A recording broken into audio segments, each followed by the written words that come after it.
meeting of the Town Council Finance Committee, Tuesday, April 19th, 2022. It is 4 p.m. Can I have the attendance, please? Start over. Now with my microphone on, I will call the meeting to order. Today is a regular meeting of the Town Council Finance Committee. Today is Tuesday, April 19th, 2022, and it is 4 p.m. May I have the attendance, please? Here. Here. Here. Thank you. Item 3 is approval of the minutes from April 5th, 2022. Do I have a motion? So moved. Second. Colette? Councilor Anderson? Yes. Councilor Johnson? Yes. Councilor Sider? Yes. Today's agenda, we are going to be discussing departmental reviews for SEDCO, Public Works, Community Services, and the library. At a previous Finance Committee meeting, we had discussed a universal format for presenting to the Finance Committee. And so we will see a series of slides from each department with an overview, budget drivers, responding to community needs, new initiatives, key capital investments, and then any budget notes that the department head may have felt was relevant to bring to the Finance Committee. So before we begin, I have 2 housekeeping matters.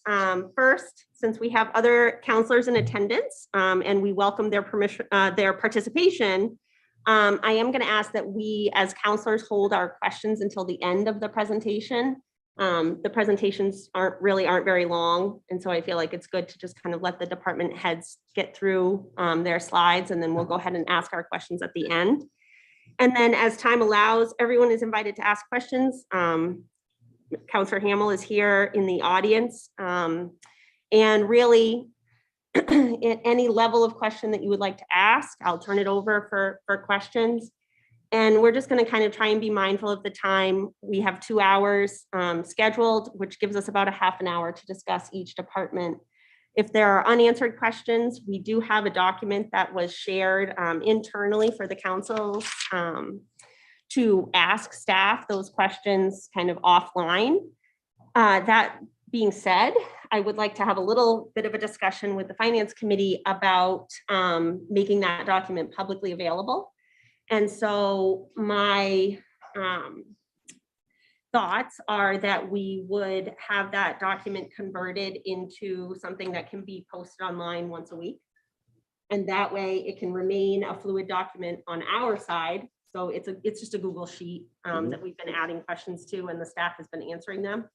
But with that week lead time, it can give them the opportunity to, update the questions that have been asked and then provide a document so that the public can know, if they're interested, what further questions the council has been asking. And so I'm open to feedback on that as a strategy. I think that's a good idea. And I know we're doing the roundtables too, and just imagine we're going to get some questions in those from the public that we might want to include as well. Sure. So as long as those get incorporated, that way we're not having 2 separate FAQs that we're trying to create. Yeah. I think that would be good, just to have one posting each week and just refresh it each time. Question for prior processes. Is that what we've done? In the past, we've actually made it available to the public, and then it kind of cut it off at a certain time, and then created this publicly available document. But I think this year it seems like a more iterative process where questions may come in over the course of the review period. So we can do that update weekly. We'll strive to do it on Fridays, and we'll just replace one document with whatever has come in the preceding week. We're at 103 questions right now. Remains to be seen. I'll be surprised if we keep at that pace, but you're right. Accelerated. Well, then I'd like to further ask that. Can we put maybe a narrative on top of that PDF version, just to let people know that if there's not an answer, it's not being ignored, it's just you haven't got to it or it's being I think the researched? thought was that we would only post the answered questions. Right. Okay. And some of So- them, there are comments and maybe some of them are even rhetorical. I'll need to follow up with many of you just to get clarity in terms of what you're actually striving for. Okay. So yes, I believe what we'll put up is the ones that we have solid answers for at this point. That makes sense. Is Yeah, that good? yes. Okay. Can I just yeah, make absolutely. maybe a recommendation to it? Because what I see the value in this is like when we get emails or questions, if this does become public, we could easily reference it. And so, it would be nice Yeah. if there was like a numbering system or something where it was like, even if it was just 1 through 100, so we could say reference question number Sure. 2. That might help, just to make it easy. So when we need to send it to the public, we can show them, or if they ask a question that we don't know the answer to that we incorporate in here, Sure. we can say it's in there as number 143 or Yep. 1043, whatever we get to. Sure. Just wanted to see your eyebrows go up. And is it important who asked the question? No. Okay. No. Okay. Preferably not. Okay, so do we want to make a motion to make that request of staff? Kind of just make this a formal request of the committee? Yes, we do. So we need a motion framed. Okay, So I move that we create a living document from the questions posed by the counselors, refreshed weekly, that contain the answers to such questions. Second. great. All those in favor? Okay, those are my housekeeping items. Does anybody have any questions or comments before we lead into the presentations? No. Great, I will turn it over to the town manager, please. Yes, as was mentioned, we do have a standard format. With your indulgence, I think it's best for us to actually work through that quickly. It's very high level, if you will. Hopefully it's thought provoking, and there will be substantive questions that follow on beyond that. So this evening we do have SEDCO, Public Works, Community Services, and Library scheduled. So without further ado, I'd like to invite Karen Martin up to introduce SEDCO's request.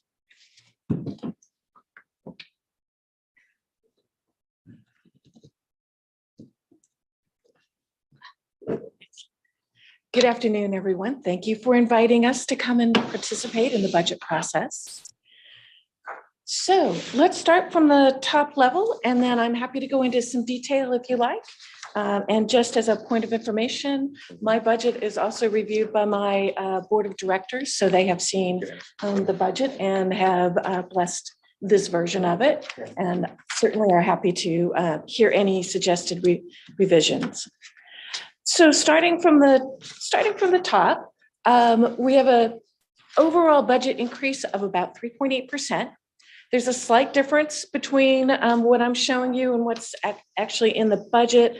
There was an extra $1,500 in staffing that shouldn't be there, so that's been deducted out, and Liam is working on that and taking care of those details. And we're grateful for that. So total annual budget is up by 3.8%. The operating budget, and it's sometimes referred to as the contractual budget in the town's budget, that's really is our operating budget. That's everything from phones, the utilities, the rent, what we spend on computers, our office, not furniture, our office supplies, and really all of our technology, as well as our subscriptions and software. So that is going up slightly. We're adding an extra $840 to our budget, and that really is to satisfy a rent increase. We've been in this building since a long time. I think going on 8 years or so, and the owner has just generously not increased our budget, but his utility costs and everything is going up. And by the way, that budget does include heat, water, all of that. So that's where that $840 comes in. We did increase Within that, we did increase our, a little bit, the funds that we're spending on staff training. I would like to be able to send Magdalena, who works for SEDCO, to some very specific training.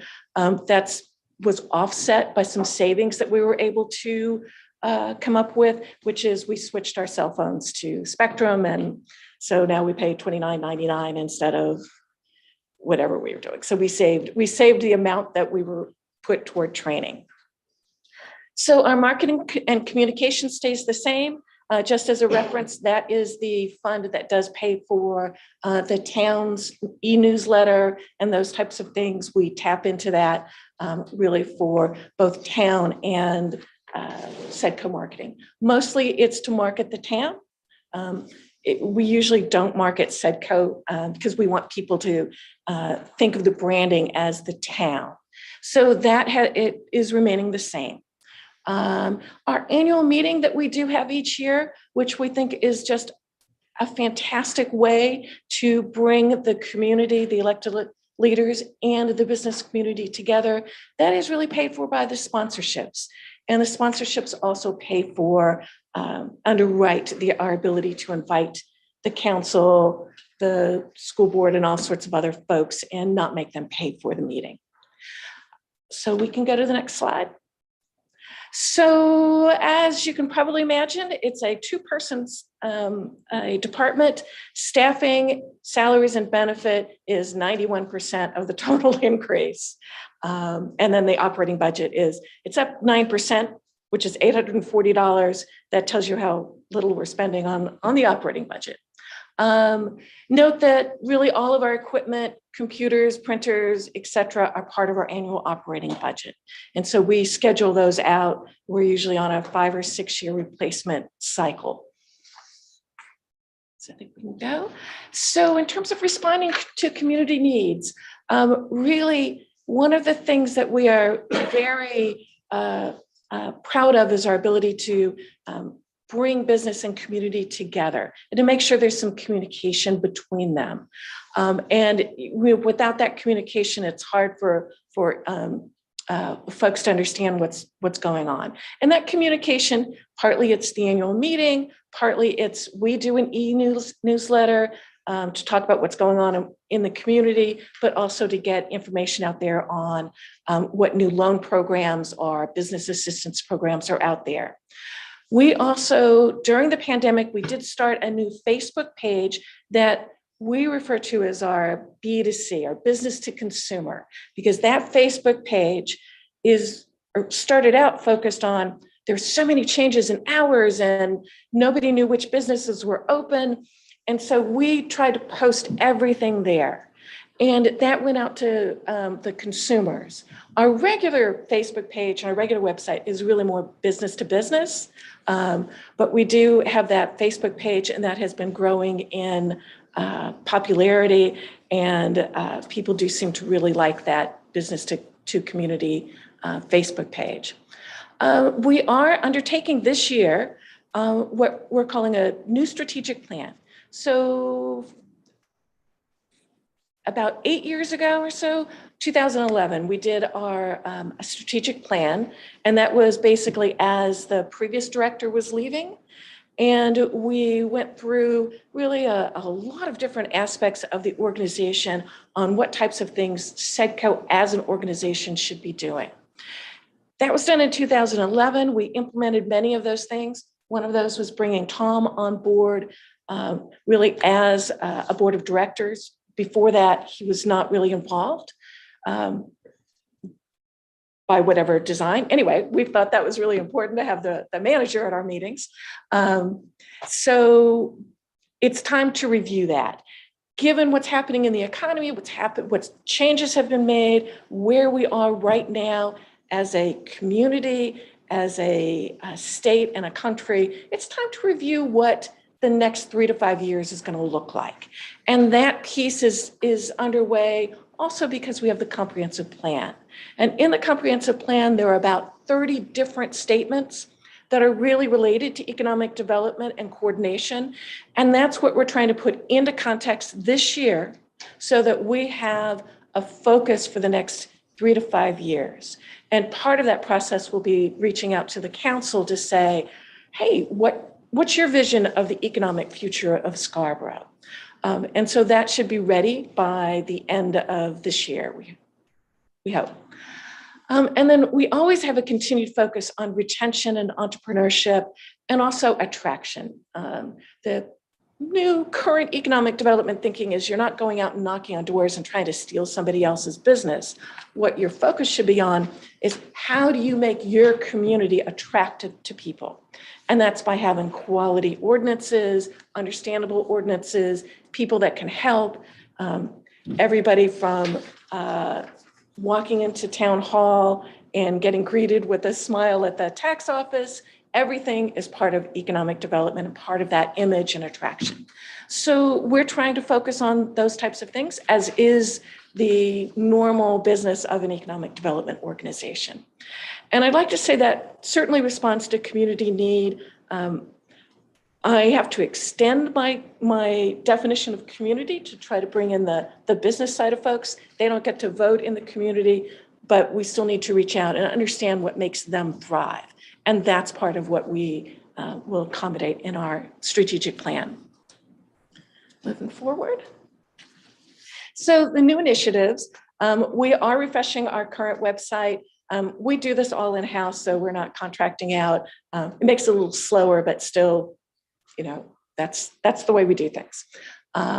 It's the continued emphasis on making that website really that place where people can go and find out some critical information about the town, whether you're starting a business, whether you're just checking Scarborough out to see if it's a place we want to be. That website has a tremendous deep amount of information that's there. And it's also, we try to collect it all in one place because we do want it to be a repository of information that helps both the council and others make decisions about their future. Again, focusing activities on our strategic plan outcomes. We continue, this year, we're going to continue our outreach to our natural resource-based facilities, such as the Scarborough Marsh Center, the Audubon Scarborough Marsh Center, the Eastern Trail. We started that just before the pandemic, where we brought all of those groups together and talked to them about being an economic engine and being part of the economy of Scarborough, as well as a resource for the community and a resource for visitors. And believe it or not, when we brought them all together in the room, it was the first time they'd all been together. We'd always treated them, or people had always reached out to them separately. So for the first time, we had everybody in the same room, and they were talking to each other and talking to us, and lots of things were happening then. And then the pandemic hit, and everybody got busy doing a few other things. And then we also want to make sure that we're coordinating with the state strategic plan. The state strategic plan is certainly important to us. We need to understand how the community of Scarborough will fit into their 3 major objectives that they have. And it's not necessarily an easy fit, and it's something we've got to discuss. We've certainly been an economic engine, but we have to talk about what it means when the strategic plan, state strategic plan, talks about us needing to recruit 75,000 new workers over the next 10 years. What does that mean to Scarborough? And that's not an easy question. And those are the types of things that we need to talk about, and we need the council to talk about with us. We know how that works. Again, I think we talked about the key capital investments. And then that's it. Probably more than you wanted to know. No, excellent, Karen. Thank you so much, as always. I'm going to turn it over to councilor questions.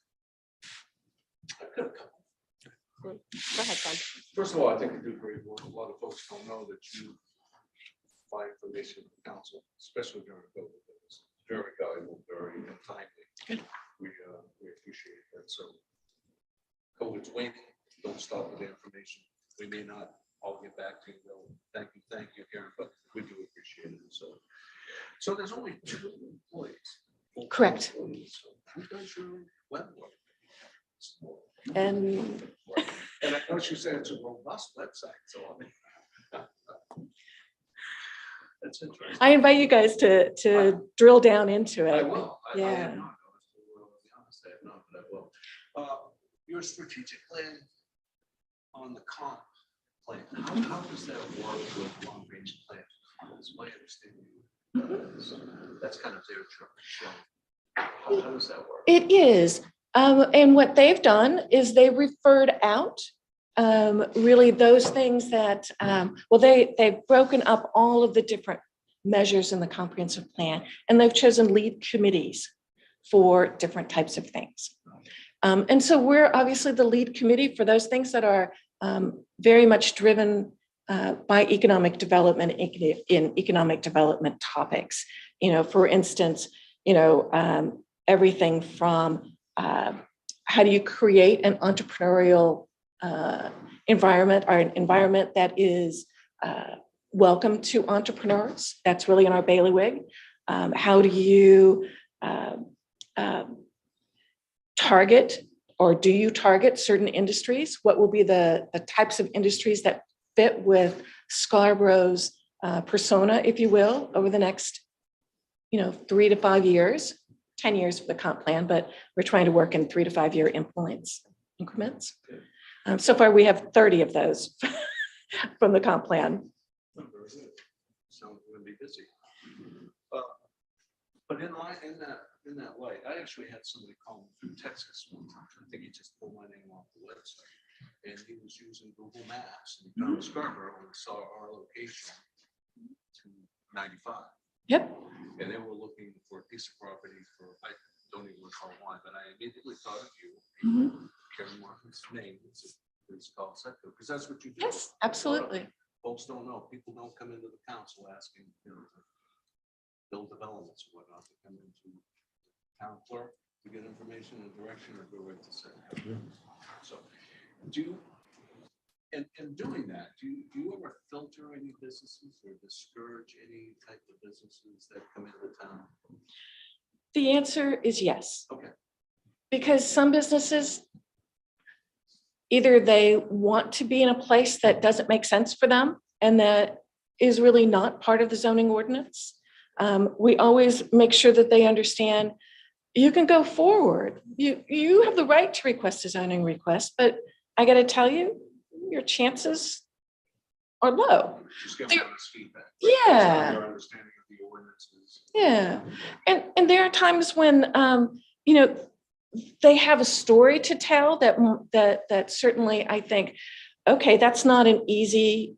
The ordinance may not be appropriate right now. It's not an easy answer, and that's usually when I go to Tom and I say, all right, here's the situation. Do you want to run it by leadership? What do we want to tell people? We try to do it in the most tactful way possible, but we do discourage some folks I'm sure we have a few of those come in for input. every day. Thank you. John? So I think like Ken alluded to, you do so much and the public might not be fully aware. So can you just share with the public like what you would say your top 3 successes from the past year? Well, sure. Let's talk about COVID for a moment. We're this year seeing, I think, the recovery period going on in Scarborough and throughout the state. And part of that was people being able to take advantage of some of the funding that has come down the pike. And we were very much trying to, in 2020 and 2021, get that information out to people.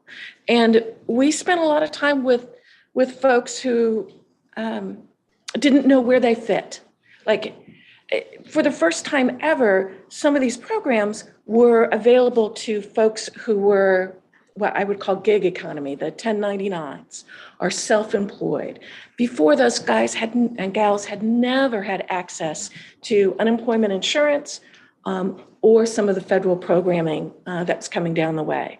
So that's really some success that I think we've had. I'm trying to remember the numbers. I think we had 500 loans that were done. And again, thank you to the banks who did all that hard work. But getting that information out and seeing people recover, the third quarter of 2021, employment was above pre-pandemic levels. So, and third quarter is when you see the visitor industry really beginning to shine. I'm not saying there are not problems, but I'm saying that,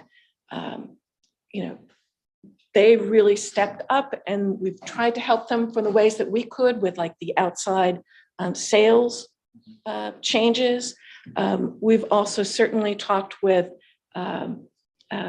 businesses over time. I'll tell you, Bluebird Storage, which is about 100,000 square feet going into Enterprise Business Park.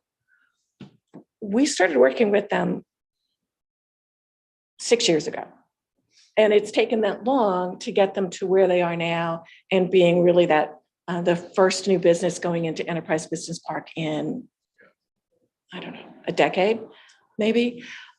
So we certainly have worked with the Downs. I will tell you that the first business in the Innovation District is one that we worked with and referred them and said, we think the Downs make sense for you. And that was Score Builders.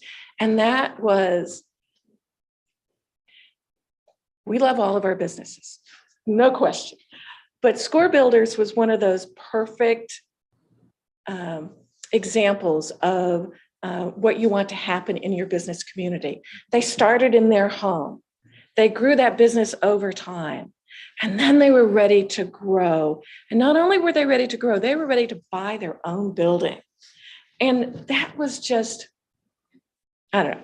I love Score Builders for that reason, just because they went from their home to this beautiful, 5,000 square foot building, in this innovation district, which was new and different. And they're exactly what we wanted to see and what we hope for the innovation district. And I think Councillor Hamill had asked a question, so my brain is going, but I've put some of the businesses that we've worked with over the last 3 to 5 years. But those are the types of things, small successes, sometimes big successes, but no one is totally responsible for any one piece, but we like to think that we're pulling people together and everybody working toward a goal. One question I have, since we're here talking about budget, Yeah. so I have to ask a budget question or something related to it, is, when I look at what you do and the services you provide, they're excellent. Do economic development corporations and other communities ever charge a fee for service and bring in revenue? And if so, is that something you've considered? And as you work on your strategic plan, is that something you're considering going forward to see if there are some of the services even that you provide today or new services where you could potentially bring in revenue to offset the costs? Right. It's a fine question. And I think it's one that every time we do a strategic plan, we have to ask ourselves, are there other revenues that can be raised? I think that by and large, the services that are offered in other towns' economic development programs, with the exception of loan programs, are really not charged for, because the idea is that you're really trying to help people be an ombudsman, help people through the development process, answer questions, be that one source that people can call and talk to us and talk to you in a, if you want to say it, a safe environment. So I think it's hard. That doesn't mean we shouldn't look at it and we shouldn't evaluate that. And it's worth calling around and making sure that my understanding is still correct, that there's not very many things that anybody is charging for. I think that the one place where some agencies do is in developing a loan program. Right now, GPCOG, the Greater Portland Council of Governments, really has a portfolio of loan programs that we have access to. When you start doing your own loan programs, it's hard to target a small community. And in the scheme of loans, Scarborough would be a small community. We've certainly taken advantage, our businesses have taken advantage of the GPCOG programs. So that loan program piece is something that I think we come back to each time. Does it make sense? Should we do something like that? And those are traditional revenues that people have used to support that. Great. Yeah, I think it'll be interesting as you work on your strategic plan to revisit that and just see if there's other Absolutely. opportunity. And I just, not a question, but more of a comment for the public is that for this year, Sedco is getting paid by TIF revenues, correct? So we're, Yes. it's not necessarily something that is going to impact the mill rate because it's coming from those TIF reserves. So I think that's just important for people to know that that's how it's getting financed this year. Yeah, and we'll definitely, that I'm sure will come up again when we have our TIF discussion, but that is a good point to make. Karen, I know this comes up probably maybe every year. I know it came up last year. Sedco is unique in that we rent a space. I know space is at a premium. Is there any discussion around maybe where Sedco could be housed that we don't have to pay rent? I would turn that to Tom. One of the things I will say, when I first took over, we moved like 3 times in the first 3 years. So we can do business anywhere. Yeah, we've long wanted to have Sedco here at Town Hall, but space is really at a premium here. The one opportunity that I think we need to explore deeper is Ultra Hall that we've recently purchased. Before I looked inward, I wanted to see and fully understand kind of the public potential uses. But I think that's the best option that we should be looking at. We can pack up like that. Something for future consideration. Yes. Any other questions for Karen? Dawn? If Yeah. I may, I think a number of these points were touched on already, but I want to say that I think it is true that small staff and there's a lot of work that Karen does that doesn't get a lot of visibility. So, this goes back to when we were doing CEAs and there's a lot of support that she provided when we were developing the process for how to apply for CEA. How to get a permit for that. So I think it's important to mention that. And I think other counselors have mentioned that. And also I think there's just been ongoing business development support and general process support for other things. I know there was a lot of work in the census that you did. There was a lot of work related to that piped into some work on the GMO and keeping track of permits and building permits and that sort of thing. So I think it's important for us to note that, and you do a lot with a small budget, so that's acknowledged. Going forward, though, I saw your goals. I think a couple of areas where I think it would be some real opportunity is for you to get more specific. I think John touched on this a little bit about precisely what you want to accomplish in the next year or so as it relates to business development activity. More from the standpoint of you actually getting credit for the work that you're doing, and help with the visibility of your group. And I think there are other areas you mentioned, retention and entrepreneurship. I'm assuming retention refers to business retention, and entrepreneurship. There's something that could be done for folks that are just getting into the business. I know we had hopes of that in terms of the innovation district aspects of that in the Downs. But another area I think that would be very helpful, and not to kind of add to your list of things with little to no staff, but housing affordability and availability issues, I think those would be very important. And I know that you're plugged into the long range planning committee and do a lot of work in that area as well that folks don't see unless they're up at 8 o'clock on Friday, once a month. So, but that's all I had to say. Thanks. Thank you, Dawn. Thank you, Karen. Thank you.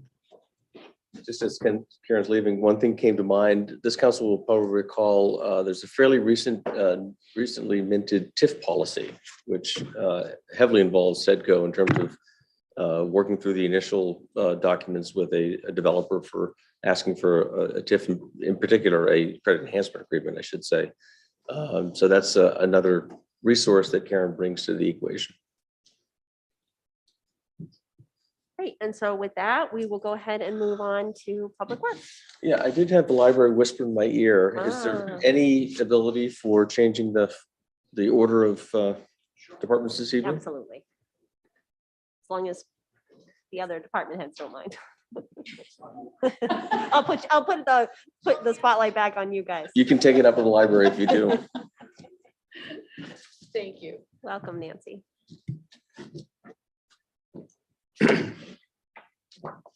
For those of you who don't know, I'm Nancy Kroll and I'm the library director. And I'm here with Bill Donovan, who is the chair of our board. Our treasurer, Dave Dittmer, I believe is online if he is able. He had a little COVID in his family, so he was not able to join us today.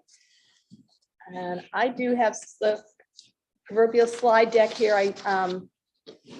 I will apologize that somehow I missed the whole bullet thing. I put way too much text in my slides and I know better, so my apologies, but I will review them as if they were bullets.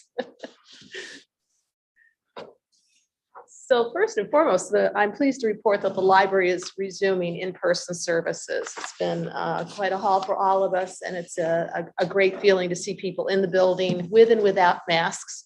But we are resuming in-person programs and outreach services. So our budget reflects what, in quotes, could be declared a normal year. We're back to full service in terms of programming, staffing, the collections, everything that we were able to do 3 years ago. We're back in the cycle. So the budget reflects as if it were a normal year. We did learn through the pandemic that some of the wonderful virtual services we got so good at are going to be great to continue, and they'll be supplementing what we're able to do. And perfect examples of that are a program that we can offer with a speaker. We will record, people can watch it later, and we tap into an additional audience as a result of having that available to us. So those were skills and techniques that we really didn't utilize prior to the pandemic, but we've gotten pretty good at it. And then the obvious in the room is that we do have plans for a library expansion. So I did want to just mention that in the overview at this stage. And we can talk about that as much as you'd like at this point, or we do have a CIP meeting as well. I'm aware of that. So we can do it at whatever point you're comfortable. I think the intent would be to have some conversation around that. And then We're prepared to do one that. of the final conversations I suspect this committee will have is to loop back to CIP and have kind of a more global discussion. But while you're here, I encourage you to speak to that issue. Thank you. So our general budget drivers are probably going to be a refrain that you'll hear from some of the other departments as well, and particularly the utilities. We do have natural gas at the library, and obviously we're a very electronic driven facility, and we are seeing that the electricity usage is actually significant because we have so many fans operating for air control or for safety to make sure we have air circulation appropriately. So we do have some offset, fortunately, with the solar panels. We're grateful for that. But the natural gas certainly is part of that equation. I was lucky that I did sign a 2-year contract with natural gas, so we are going to avoid some of the huge spike that we're seeing at this point in time. We are seeing a number of building repairs come, everything from boilers to hot water tanks to lighting ballasts. It's just an age-related cycle. We've been fortunate we haven't had to adjust our budget for a number of years in those areas, but we're starting to see that impact in our line item for our building maintenance. So I did want to mention that. I am very pleased to mention that we do have another buffer this year. We were fortunate in the last several years to receive a grant from the Payroll Protection Program, and that's cycled out now.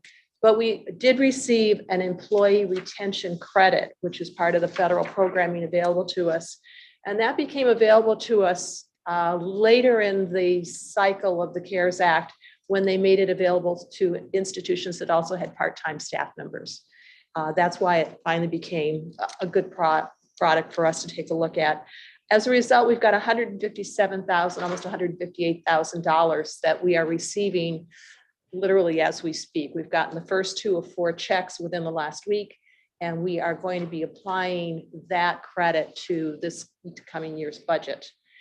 That's really important because the Payroll Protection Program created an artificial income stream, and having one more year of buffer through another source is really going to be valuable to us. And it will come at an interesting time because next year we're going to be faced with a very different model for our operational year. So we're going to jump off the cliff at that time. But we did find that the employee retention credit is going to go a long way. So last year, our budget was a -5%. This year, it's going to be a +3% increase. But fortunately, we do have the retention credit to help us with that. You asked us how we're responding to community needs, and I'm happy to say we've been doing a fabulous job. We do find that one of our strengths is that we are very resilient, very responsive, and we are able to serve a wide range of needs within the community. We were very gratified in the community survey to see how high we ranked, but we also took great notice that the survey did identify lower satisfaction levels, though still good. But the lower satisfaction levels were in those programming areas that are affected by lack of space.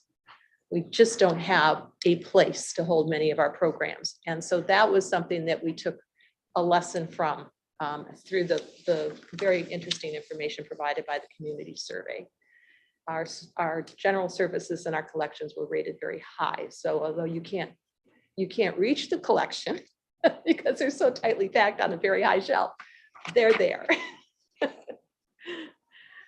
New initiatives, I did just mention the transfer from the payroll protection program to the employee retention credit. And those are I've given you the actual amount there, the $157,921. And it came in a really very appropriate time. So we're grateful for that. And then the capital investments, as you know, we are discussing a library expansion in the CIP request. The number in the budget, and I'll start it right now by trying to explain the confusion that has occurred. I did put two numbers in the capital improvements budget based on the years that those expenditures would occur. Together, they equal about $13 million. It will be one request of the council to allow us to go to the bond in November for a $13 million bond. We do not know what the amount of the interest will be. That's the caveat there. We just need to be sure we're describing that bond issue appropriately. And so no, we're not going back 2 years. It's one question split into 2 years based on where those expenditures will occur.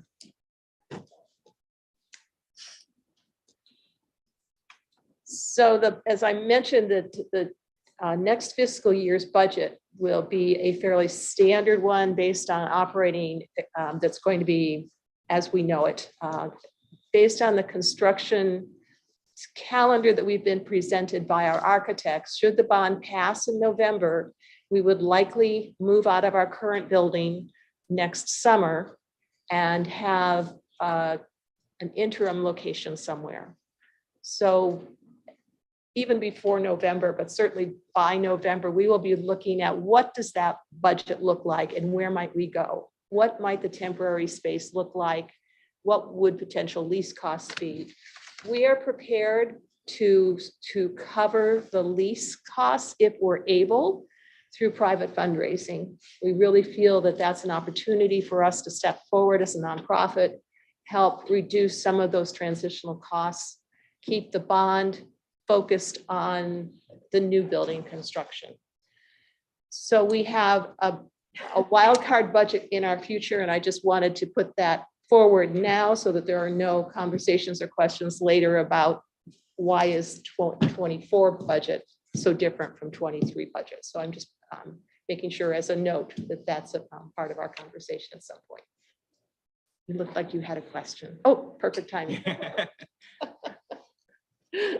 I can't call on you, but Oh, that's he looks like he's primed and ready. that's okay. I was taking some notes. but I'll Good. go. Well, Wait for Madam Chair.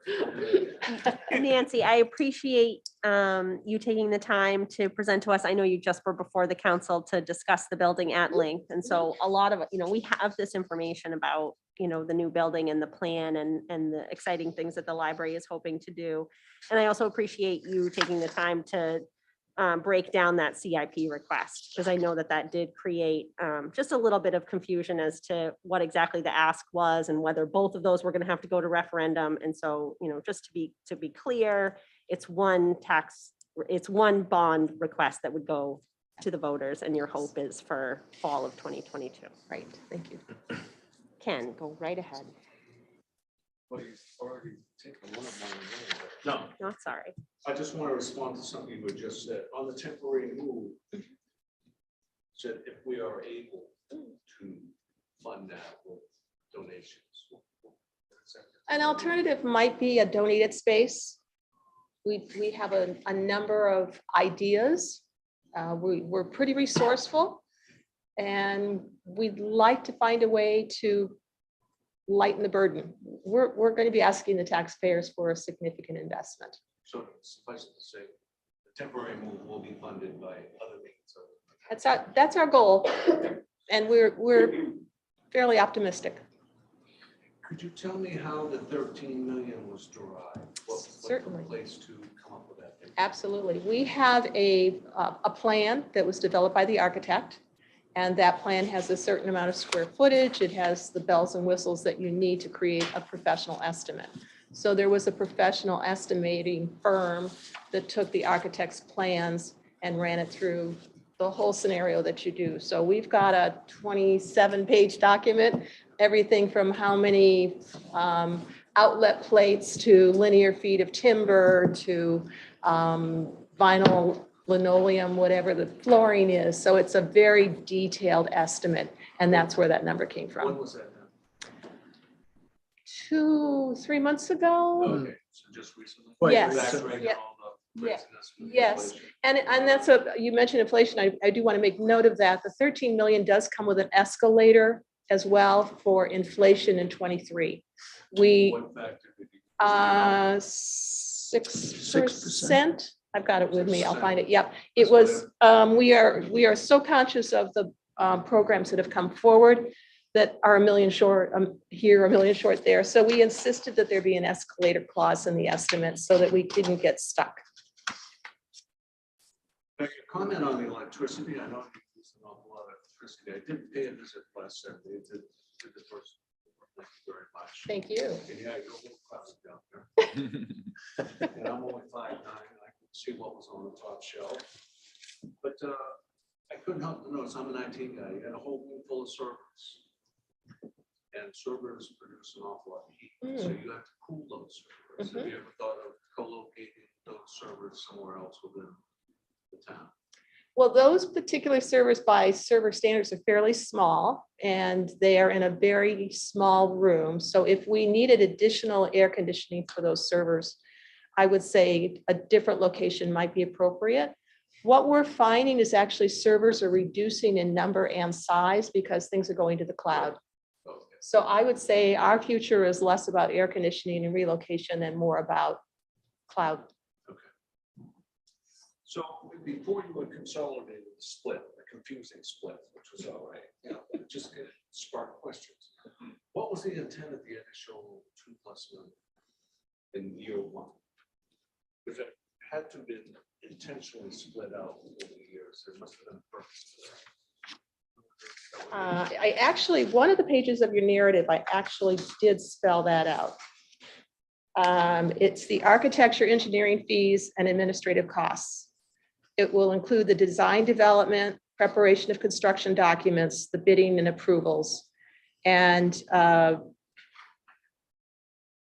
some of those will be following in 2024 as well. But for some of the fees, for example. But that was the split out. And I believe in your earlier workshop, we provided you, I don't know if color-wise this looks familiar, but I did bring a few with me. This is the budget that the architects prepared and what I used to split out for what's in your budget. And then on the back of this, I also printed out this. I know you did get, I printed out the schedule based on what they see us doing for building timeframe, relocation timeframe, all of that. So they're a matching piece. So I'll share these with you. So we're looking at an overhead of about 20% administration for construction costs. That's the way I do it. Tom, do you know if public safety? Because there's always overhead. I mean, there's Yeah, contractors, and there's typically on-site supervision of make sure all the vendors get paid 20% sounds high. What- Yeah, I want to make sure we're comparing apples to apples here. So the laundry list of things that are listed here, I wouldn't typically put in, architectural fees, I think were 8.5% for us. But then, of course, we hired our own separate owner's representative. Right. So I think 20% sounds heavy, but I would not be surprised if it's 14, 15, 16% when you add in for comparative purposes. Yeah. And I will say, we do have an owner's rep that we put in here for 60% of the time frame, and that was based on public safety's experience, it was determined that was a really good value. And we're very comfortable working with that kind of a scenario. Just to wrap it up, because I'm sure we're gonna come back on the CIP piece. I'm assuming you have a communication plan. I'm saying not to be facetious, but I'm not hearing of it. And I talk to an awful lot of residents that aren't hearing of it. So I strongly suggest whatever you've got, ramp it up. We're getting there. Okay. We're just starting this Friday is our first of many weekly meetings to come. We do have we're calling it the Vote Yes Committee right now. It's very creative. We have Kevin Freeman, Art Dillon, and Michelle Raber working with us as the leadership of that group. And we will be gathering many more people. We had over 30 people sign a sheet at our open house saying they're ready to help, to get the word out and to help us with the vote. So you are absolutely correct. The time is ready. We're getting our leadership together. This does go to referendum. Still an F there, but I mean, I couldn't think of a better time than this November. This Thank is you. going to be a very heavily out turn, I can believe, with our which divides us across the state and the town. So it'd be a perfect opportunity to do that. So hopefully we can get all the ducks in a row. I think we'll have further discussions in the city. Thank you. We agree. We're looking forward to it. Councilor Anderson? Yep, thank you guys for coming. Nancy, I think one of the things that I've learned a lot, because I'm the liaison to the Library Board of Trustees, is that the library is not just books on shelves. And I think for a lot of people in the community who don't frequent there, maybe think of it that way. And the space needs that you have is really important, less probably for the books, but more for the programming, which is a key tenet of what libraries offer. So can you talk a little bit about the programming that you offer today and how this space is really going to help you expand that offering to have an even greater impact within the community? Yes, the space that we're proposing is varied, and I say that with the largest definition there. We need space for people to just come in and sit and have a place to sit down with a book. The tables are cheek to jowl, literally. There's no more intimate space than the public library right now. We need private space. We need space where the staff can speak with a person coming in with an information need that may be very sensitive. That doesn't happen. We need space for the collection to be spread out, as Ken described it. It is very high and very low. So somebody who has any kind of a vision issue, bifocals regardless, 5 foot, how I'm 5'6". I know I have a hard time with the top shelf. Spreading the collection out. Right now, our collection is in what I call the canyon, and it is probably a third of it is inaccessible. And that is a really bad use of an asset that this town has paid for. And it's a bad use of information that's available, that should be available. We have potential programs, trainings that occur only if we can get our portable lab on wheels into the meeting room on the right day. We have requests from business people to meet with clients, tutors, social workers to meet with clients. There is no space for people to get away and have that kind of an interaction. We'd like to have children's programs in a space where they can be active and noisy as they should be at that age, and not have it listened to by somebody who's trying to do quiet work on the other side of the building. We'd like to have a space large enough for Ken's Homeowners Association. So the spaces that we have planned for the new building include a meeting room, that much as this space would be divided by a portable wall, so we can break it into 2 sections. We have a lab space that will allow us to have computer training, or an active learning environment that's somewhat different than a more passive seated auditorium space. And I don't mean auditorium, I mean more meeting room like this. We have quiet rooms for gathering. So if somebody wanted to have a chess club, they can get together and play chess in a smaller room. The knitters can get together in a sunny room and enjoy their company, the company of one another. A client, Karen Martin, just before me, talked about the gig economy. This community has an awful lot of small business people. We are planning rooms where they can come in and have their business time in a more conducive environment than if they're home with the washer and dryer going all the time. Or perhaps their children are having a good time, or their dog is barking, but they can come into the library and conduct business, and we will support them in that venture. I did mention the tutoring. We are seeing a far greater need for tutoring and for new Americans to meet with support staff.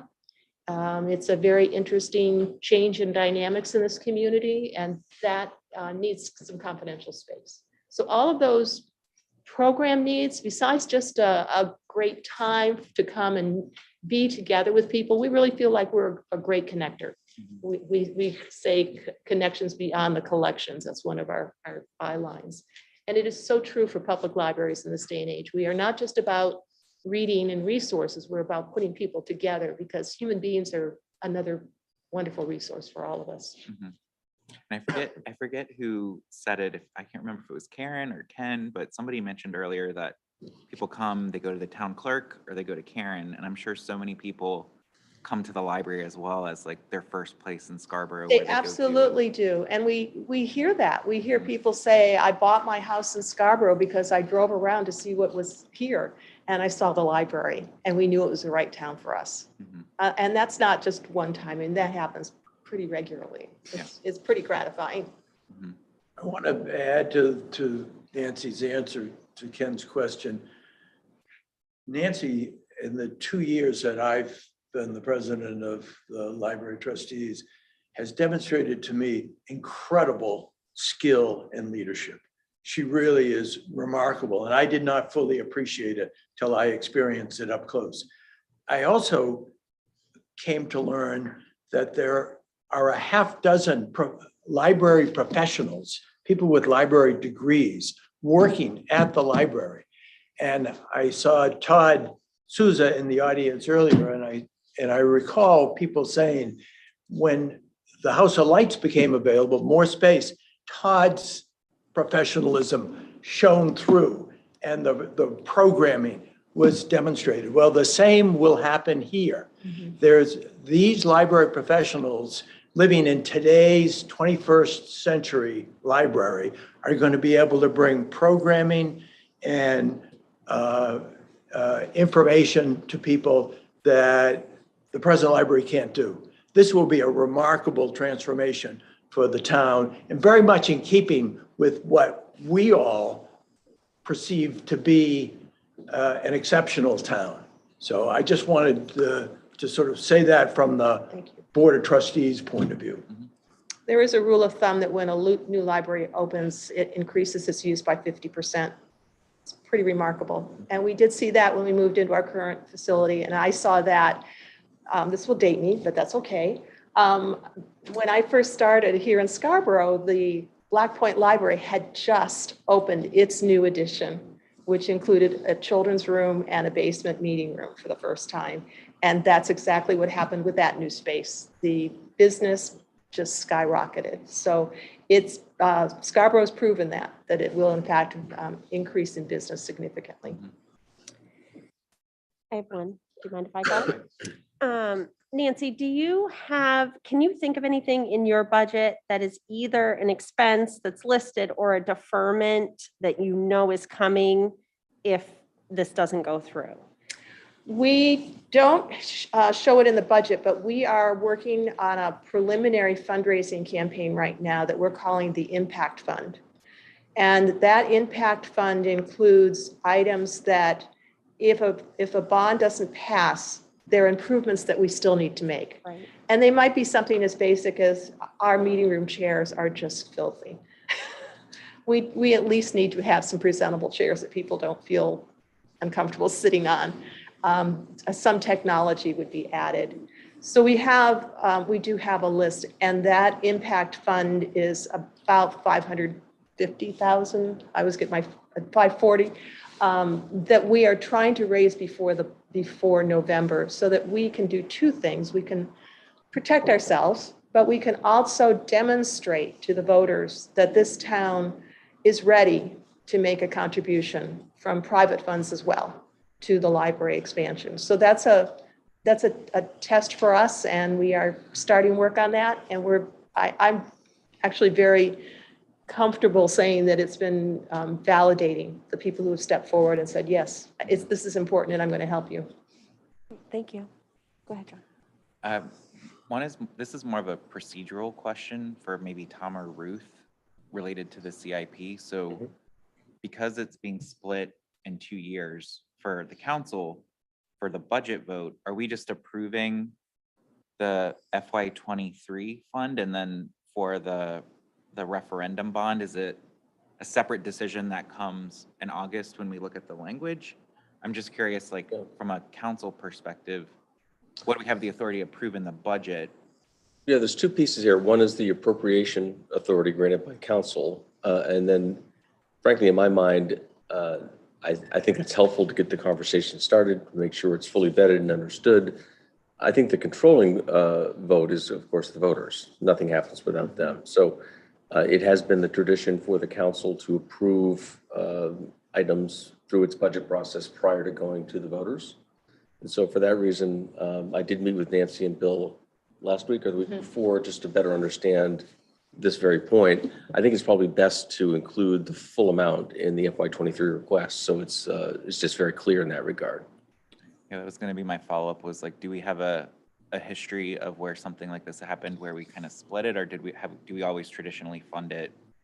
I don't recall ever splitting it, but I don't know that we've always consistently had the council approve it before it goes to the voters, frankly. So again, I think the voter approval is the controlling piece here. Even if the council acts, the project can't move forward without voter approval. And I do apologize for messing you up. My intent was completely to be transparent. And as it turns out, my effort to be transparent has caused more headaches. I think it makes a lot of sense. I'm just more curious of like the implications of that from a decision-making process, because it makes total sense to say this is when we're expending and we would need the bond. But again, just more like procedurally and for the budget and for voters, do we need to be more consistent and just have it all lump sum in the 23 budget? I think it would be clear from a transparency and clarity point of view. As a practical matter, when we go to bond multi-year projects, we'll often not bond it all at once. In fact, there's federal SEC and IRS regulations around arbitrage. You can't borrow tax-exempt money and keep it for longer than certain periods of time. So public safety building was borrowed over three years, depending on the cash flow. And that's essentially what Nancy did, working with her consultants, is how much do I need in this upcoming year?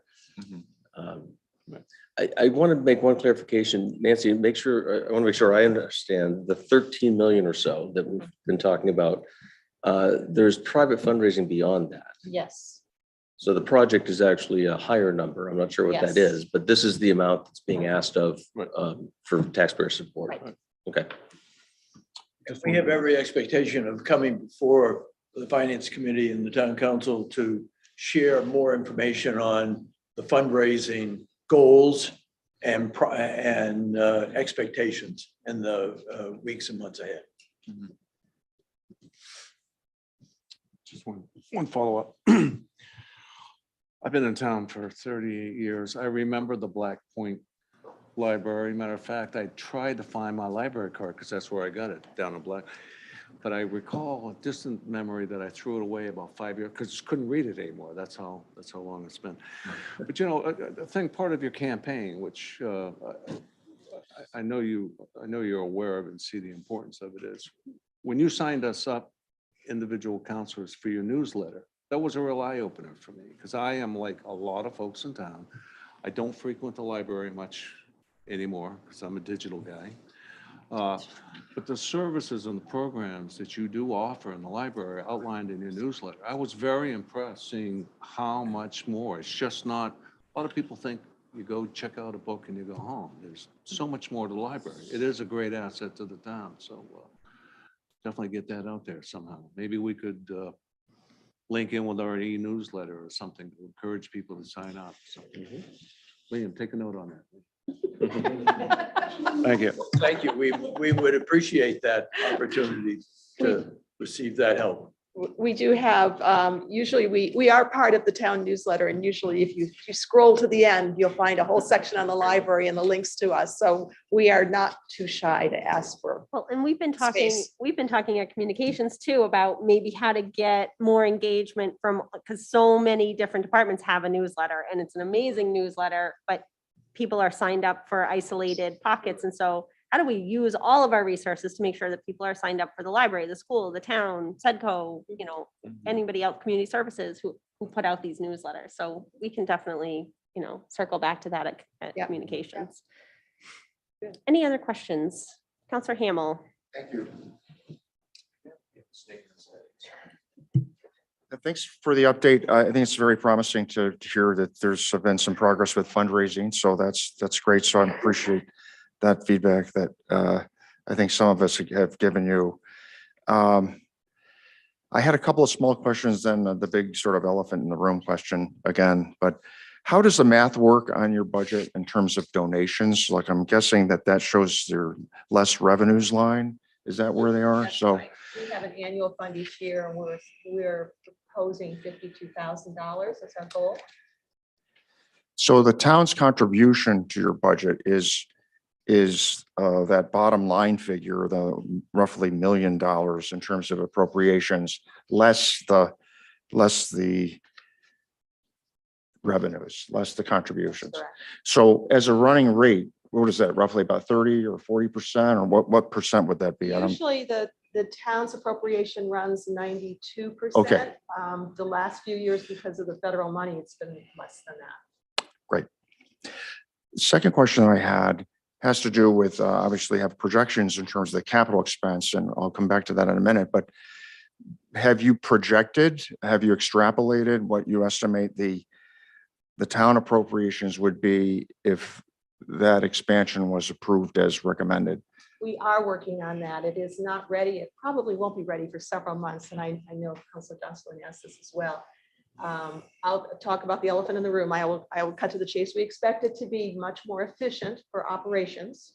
We are working on a very green building design, so everything we can do environmentally to make sure that we're saving energy to do so. Yes, there will be additional staff, because as you heard, it's likely to be much busier. We're going to be able to offer more.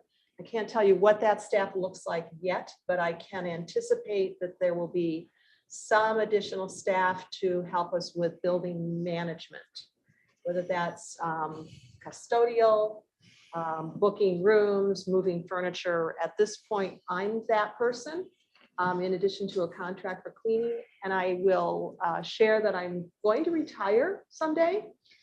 And I expect there'll be some impact on succession planning, or succession planning rather will impact the needs for staffing. So again, transparency, there will definitely be new people. We don't know what those descriptions look like yet. So that's great. I appreciate your candor. One thing I would suggest is if we are going to move forward with this in any fashion, that it would be extremely helpful to have a projection, even if it's going to be a rough number, a swag. So We anticipate doing that. We have some help starting with that this next month. We're calling it our pro forma budget, to see what it might look like going 4 to 5 years out. thank you. And the final question is, so my understanding is that there would, last time we talked about this as a full council, it seemed like the thinking was that there would be a decision by the council whether or not to recommend this to be placed on the ballot. And I know you've got a capital figure in there. So my question for Tom really, and for the council is, it seems to me we're going to have to be explicitly clear with the council and also with the public in terms of what any vote, any a vote of any aspect of the library's budget, including the capital ask, might be made. What does that mean? Up or down?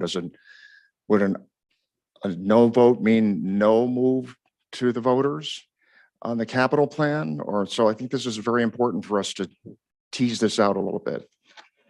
Yeah, the council is the gatekeeper. You decide as a legislative body what goes on your upcoming ballots. That's always your prerogative. So the question will be very firmly put in front of this council to comfortably make the November 22 ballot that will likely have to be voted on in late July, early August, in an ideal sense.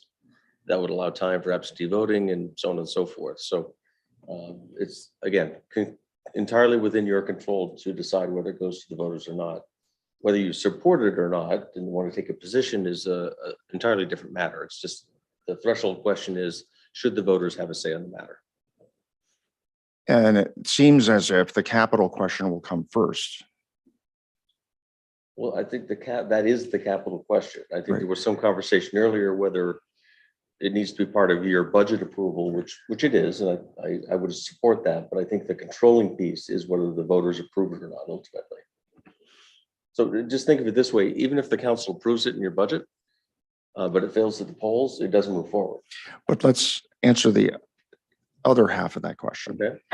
If the vote on the capital expenditure gets voted down, does that mean that there needs to be a second vote by the council to decide whether or not to place that on the ballot? I'm sorry, Councilor Hammer, I'm not quite following your question. Yeah. Yeah, please. and maybe there's, it's not clear in my mind. So, and I try to set a low bar for the public. So the way I understand the process to work, and Tom, correct me if I'm wrong in any way, but like the way the different decision points along the way are, first, the council will vote and approve the CIP or the amount in the budget. That doesn't necessarily mean we approve it going to referendum. We have a second vote opportunity. So if for some reason a councillor decides not to support this, but supports the budget overall, they would have the opportunity to vote no for it to go to referendum in August or late July, when we vote on all of the items that need to go forward for referendum. So we could do that. And then last year, I think we had an example where we approved in the budget Herd Park to move forward through the process to potentially go to referendum, but I think town staff later pulled that back and suggested it not go forward, and we as a council agreed. So I think it's really, first decision is the budget in and of itself. Do we support it in the budget? Second decision is, do we support it to go to referendum? And then third decision is the voters to ultimately decide whether they support it or not. So my question is, I think we're going to need a lot more discussion about this, whether we want to take even the first step on the 3 steps of the climb up the ladder on this. And when I spoke earlier, I said I wanted to set a low bar for the public. I meant I use myself as the lowest common denominator in terms of understanding. But thanks. This has been very helpful. I know we're going to have more discussion about this. And not to confuse things here, but I would actually even add a step, which is the finance committee level step, which is this committee has a recommendation to make to the full council. And so, there is a point there's also that checkpoint that we need to, This is great too. So very helpful. And we would be kind of covering that in our CIP overall meeting. Yes. you're welcome. Follow up with that if you don't mind. Go for it, Ken. Yeah, I think the discussion at the council level, if it gets to the council, is the council doesn't, the voter is the ultimate sayer on this. So I feel my responsibility as an individual councilor is to ensure whoever's bringing forward something has done their due diligence. And then it flows to I would only stop something if I thought, or vote no on something if I thought that due diligence was not done. Because again, it's ultimately the voter. And an individual counselor can support the move to the voter, but still go in the voting booth and vote against it. their own conscience. So, I mean, that's the process. So the biggest question I think for the council is, you know, should it go to the voter or not? Has the due diligence been done? Whether you support the project or not, the voters have the final say. Like, Can I just ask a question, and maybe it's more of something to have at the CIP review? Like, it would be good for these different CIP projects that are being proposed to just really understand from a debt services perspective, like what's the impact, but also like from a, like to make it simple from a voter perspective, are we talking 1 cent on what the impact is to their you know, mill rate potentially, just so that we can put it in context, right? Because I know the number itself of $13 million is a big number. It's not small by any means, but the way we've been able to manage our debt services, I think we've been able to minimize that impact to the taxpayer. So just being able to have that in context, I think helps to like make it a little bit more real of, well, what does this actually mean to the bottom line? Yeah, we can do some modeling. The ballot question actually must include by charter a fiscal note. So now it includes the impact of interest costs as well. So yes, once we have a firm understanding of what the total amount to be bonded is, we can certainly do pretty accurate modeling. Yeah. Ruth just whispered to me, and I'd forgotten this point. This council and prior councils have supported this project through a series of call them soft costs, you know, and retaining professionals and architects to get to this point. I don't know what the number invested to date is, but it's 390,000. so 390. We do have the ability to pay ourselves back if a project materializes into an actual capital asset. We could theoretically include that amount in the bond, in the amount bonded. So we're borrowing money to pay ourselves back. It's really a decision point, but I'd be remiss not to mention it. And perhaps that's something. Something for discussion. Yeah, we've generally appropriated the funds to support them to date, but those are eligible to be bonded if the project materializes. So I just mentioned that, in which case you would increase the amount to be bonded to include those funds already invested. So one question I have, just, and I don't know the answer, I don't know, Tom, if you know off the top of your head, but like how many items in the CIP would go to referendum based on what's in there? Do you have a rough estimate? Is it a lot or a little?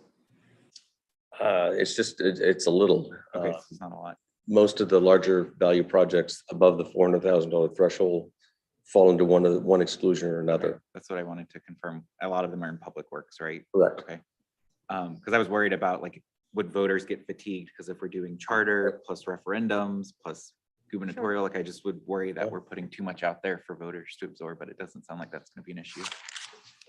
I have one final follow-up question to Councilor Anderson's question, and that is, Tom, in our recent experience, how many times has a capital expenditure gone to the voters and not been approved?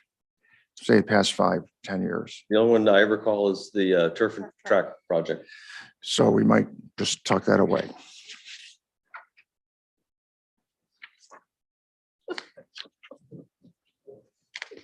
Any other questions or comments for Nancy? Thank you very much. Thank you for your adjusting the time. schedule. Thank And you so thank you much. for as your well. flexibility, yes. Did you have dinner reservations you need No, to get to? we saw the schedule and it said library first. So we had anticipated being first. And so my Appreciate trustees your were time, everyone. Thank basing you. it on that. So Fair enough. Thank you, guys. the schedule. Yep. So at this point, rather, we'll go ahead and call up Public Works. So as I've advised the town council, our longtime public works director, Mike Shaw, Mike's been with us 25 years, nearly 15 as public works director, has resigned, and that will be effective in early June. The good news is Stephen Buckley, his deputy, has been working diligently behind the scenes for years now. And so I think if Mike were here, he would give Stephen the credit for doing a lot of the budget development. So I feel like we're in very good hands, and you are. I believe Stephen's certainly going to be able to answer your questions this evening. So without further ado, and we have Angela Blanchette here as well. So, Here to support. so Stephen, want to start with the slide deck? Yeah, absolutely. So good evening. As Tom said, I'm Steve Buckley, Deputy Director of Public Works. So The budget, just a quick overview. I take a slightly different approach to some of the departments. Kind of wanted to highlight some of the services that we provide. A lot of it is done kind of in the background. Not a lot of people may be aware of kind of the full scope of work that we do. So traditionally, one of our main things that we do obviously is snow plowing and kind of overseeing paving projects and drainage projects that you traditionally associate with public works. So we are divided into two main divisions: outside operations, which covers those traditional activities. We also have a vehicle maintenance division. So we currently have 30 full-time staff with 2 open vacancies. During the winter months, we have 3 temporary/seasonal positions that help out with plowing the roads and sidewalk plowing. So our outside operations are responsible for 180 miles of public roadway. As I said, that includes plowing. We also do drainage systems along those. So that's ditching, stormwater BMPs, so things like detention basins, things like that, maintain along them. We also have an electrical division, which includes 1,300 streetlights, all of our traffic light intersections within the town of Scarborough. We have a tree and foliage management division that deals with trees in the right of way, so trimming them back, making sure we have good sight distance and keeping trees trimmed back. That really helps during the winter months to reduce the amount of coverage we have over the roads and helps melt snow. We also oversee the solid waste carts, so the trash and recycling carts that we have, and obviously the solid waste collection is handled by the Casella, but we oversee that contract as well for the town. We also help community services out with several areas. So our crews clean the beach during the summer. We also help maintain the docks, and we also maintain the beach access stairs to the beach. We also are responsible for Dunstan Memorial Cemetery, so we help manage those. The other division within Public Works is the vehicle maintenance division. This is very much out of the public eye. So the vehicle maintenance looks after 277 vehicles for the town of Scarborough, so all vehicles and equipment within the town of Scarborough. We also manage 81 pieces of equipment and vehicles for 6 other municipalities. That mainly includes their special list equipment such as fire trucks and rescues. So the budget drivers for Public Works, obviously we have a large amount of infrastructure. As I said, 180 miles of roadway. A lot of this is aging, so it's a big driver for our budget. And one of the things that was highlighted during the town survey was the need for better conditions of some of the roads. Sidewalks was one that was particularly highlighted. I'll talk about that a bit more in a little bit. And one of the other big drivers for us, as some of the departments have already highlighted, is the cost of fuel, parts, material, and labor. That is very much seen town-wide. So we're particularly sensitive to fuel prices. A lot of what we do, both in terms of direct fuel usage, but also petroleum-based products such as piping and things like that, are very dependent on fuel prices. So when those increases, our costs go up as well. A couple of other budget drivers. One of the other ones that I didn't include on this slide, but I will make mention of. In recent years, we've definitely seen a change in the type of weather that we're getting during the winter. Traditionally, we would see several months of cold weather with cold weather storms that produced, they might produce a substantial amount of snow. But these, for us, are fairly easy to deal with. We can just put down plows, and they might be expensive in terms of labor and fuel. But the new one that we're seeing with warmer weather storms at or around freezing is an increase in material usage, particularly salt. Salt is around $60 a ton. So when we're putting out 3,500 tons a year, it really adds to the cost. So that's one of the budget drivers that, as we see these changes in winter, it is really increasing it. So responding to community needs, as was highlighted in the survey from last year, one of the biggest concerns from survey respondents was the condition of roads, particularly minor roads, as well as the neighborhood roads. Looking for pedestrian improvements, increased amenities for pedestrians and cyclists. So we are looking at the sidewalks maintenance, repair and improvements. We have a CIP in this budget. This is the first time we've really done any major investment into our sidewalks. A lot of the sidewalks were installed in the 90s and 2000s. We've done kind of spot maintenance to those over the years, but we've never really put any major investment like we do with the regular roads. So this is the first time we're proposing something more substantial. Another one that we're also focusing on and was also highlighted in the survey was the flow of traffic around Scarborough and traffic conditions. As you know, the Downs are doing a lot of off-site improvements, and in conjunction with that, along Route 1 and Payne Road, we're proposing adaptive traffic signals. So this is similar to the project that was done down in Dunstan several years ago. The adaptive signals, rather than a traditional signal, which are based on a time-based system, these will respond to the actual live traffic flows, and they greatly help reduce the amount of time that people are waiting at red lights.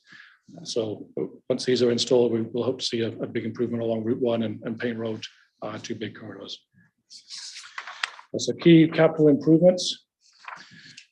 So as I mentioned, paving, again, we are in front asking for a very substantial amount for mid-level paving CIP. In 2019, we did a town-wide survey of all our roads. This gave us a score from 100 to 0, 100 being a perfect newly paved road, 0 being a road that was basically back to gravel. So the survey that we did, it put the average road in Scarborough around 60 to 70. Ideally, we want to aim to 70 to 85. So the CIP for this year and subsequent years is aimed to get us back to kind of the 70 to 85. So to kind of give you an idea of what a road like that would look like. So it's not going to be perfectly black like a brand new road. You're going to see some very minor defects, but the right quality, which is a big concern for a lot of people. They're not wanting to see potholes and things like that. So 70 to 85, you wouldn't be seeing any major defects within that level. As I already mentioned quickly, sidewalk rehabilitation. So we'll be putting forward a CIP for that. And we'll be focusing on many of the neighborhood sidewalks that we have. For example, Tenny Lane, Maple Avenue kind of area where these sidewalks, you're really starting to see the pavement crack, and some roots are going through. So we've got trip hazards and things like that. We've also got within our equipment budget line, as we do every year, we look for a plow truck. They're on a 16-year replacement schedule. So we ask for one of those every year. And we also have a sidewalk plow. Again, winter snow removal was another area highlighted in the survey. We currently have 2 units. One of those we purchased secondhand several years ago after we took over the long-time contracting out of sidewalk snow removal. So 2 units would allow us to do the 7 miles that we currently do during the winter, and possibly look to expand some of the new sidewalk that we do.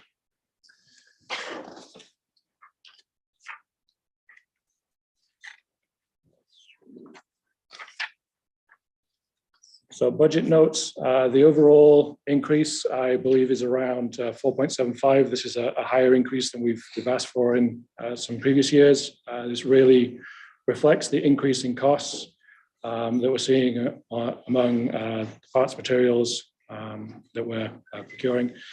It's also a reflection of the fact that since 1996, the department hasn't grown staffing levels. Our outside operations still has the same number. But in that time, we've added 45 miles of public road. So we really need to look to start contracting out some more of our services, especially around plowing in the winter. We already do some of this. We're looking to expand that. So some of the contracted services line that you see in our budget reflects that. And we'll also be looking to do some more of the summer maintenance that we do, drainage especially, during the summer. I'm looking to contract some of that out. The NIPDs is the National Pollution Discharge and Elimination System, which is our stormwater. This year we will start a new stormwater permit.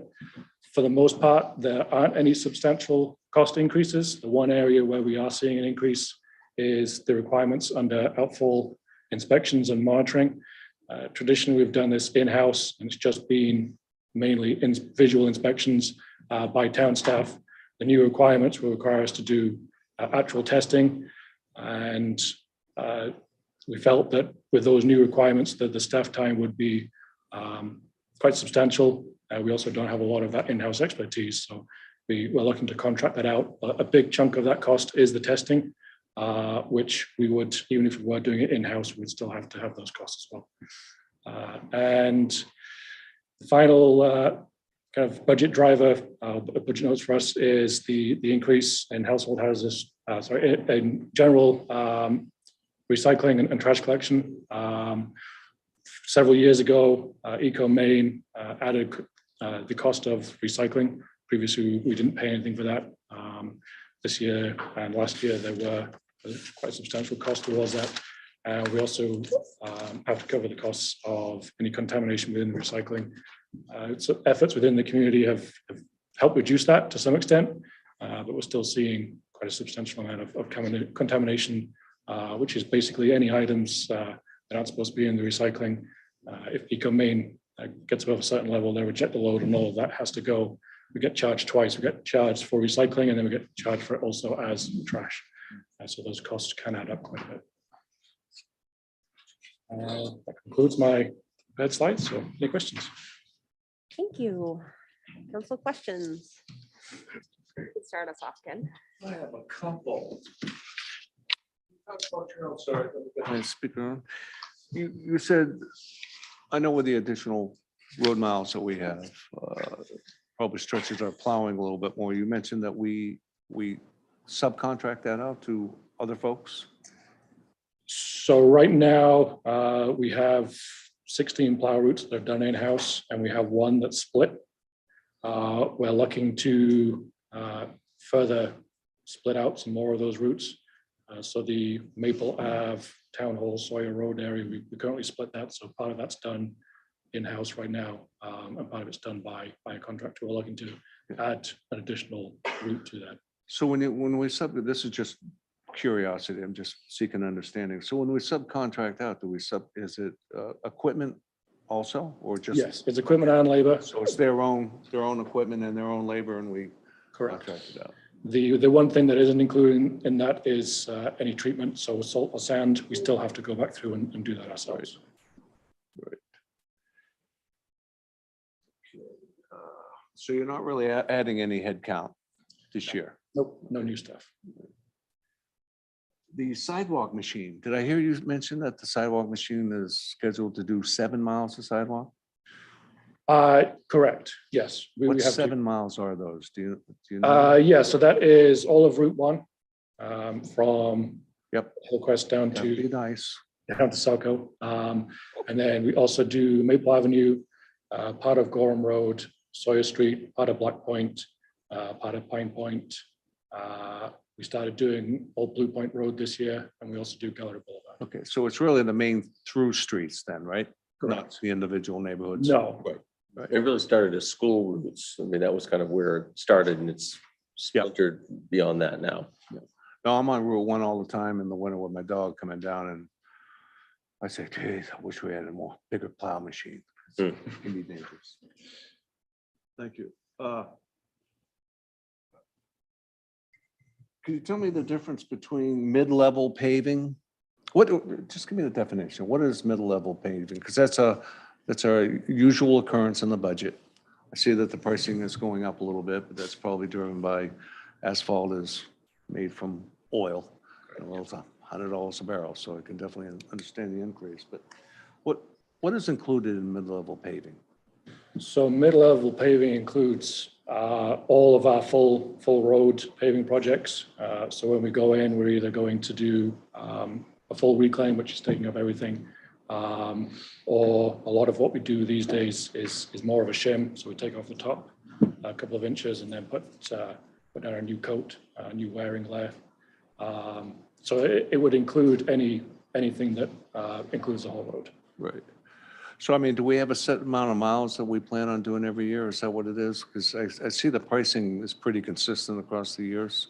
It's not based on mileage, it's based on tonnage. That does fluctuate because, as you say, oil has gone up. So you'll take it as far as that tonnage will take you. Yes. That's how much road you could do. Correct. Okay. Great, appreciate that. So then the difference in the 1.5, which I saw in the budget for paving in general, what's the variance between the mid-level and that? Is that survey items? So I believe that was one of the questions you asked. So I think there was actually a typo in the original budget document. So the 1.5 was for Mitchell Hill Road. Okay, okay, just a typo then. Yes. And here's my favorite, and this is probably why Angela's here. Can we talk about that masked armed traffic signal down on Route 1? It's scheduled, I know this is SIP, and we're gonna come back around for SIP, but all I'm doing is seeking to understand. It's $280,000. Could you explain what that is? That's for Sawyer Road and Commerce Drive. Yes. So essentially that, it's the. And what is a masked arm? If you Oh, could ju- okay. just So take me when we from talk about the scratch. master arm, it's really the steel, it's the pole, it's the arm that goes over Okay. the road. Those are very pricey. Yep. But also it's about being consistent along that corridor. We're gonna have a newly upgraded system and coordinated through that whole corridor. And I think at the end of the day, that will stick out. That will be different. What's different is gonna be, it's not consistent with the corridors. Sawyer Road and Route 1 will be different without those mast arms. In addition, we were talking about earlier about adaptive traffic signal, and that equipment itself that actually gets attached to that hard steel mast arm rather than a span wire, which moves obviously around the wind, lots of issues with even setting that up. So again, it's about looking at the holistic approach of that Route 1 corridor system and what we need to make sure we get that as a whole and operational. So does the existing system meet DOT traffic signal standards? It did when it was installed. So no, I mean, they've updated their standards. Right. So anything new, it wouldn't meet. I mean, it's still. I guess technically, if the question is mast arms aren't required by DOT, if that was the question, span wires are acceptable for DOT standard. However, adaptive traffic signal is also not the standard. And the equipment that we're proposing is not the standard. Right, but does it meet signal standards though? I mean, does it meet, I'm sure there's a weight requirement to handle the equipment for the adaptive lights and whatnot. The reason why I'm asking is because elephant in the room, we have a TMP Yes. coming down through Route 1. Yes. My understanding as a counselor of the TMP is the responsibility of for the adaptive and any enhancements needed for the adaptive lights. So if that not be the case, I I would think this is the opportunity to educate. I guess the difference I would see in this case would be, yes, the TMP requires it has specific language in it that talks about the equipment that needs to be installed. It does not speak to mast arms, because as we said, it's not a standard issue for DOT. What they would end up doing most likely is put in additional poles, additional infrastructure that's not mast arms, which means we're gonna get cluttered with poles next to poles next to poles, and you're gonna have visually, it's gonna look extremely different than the rest of the corridor. So is the bottom line aesthetics, the $280,000?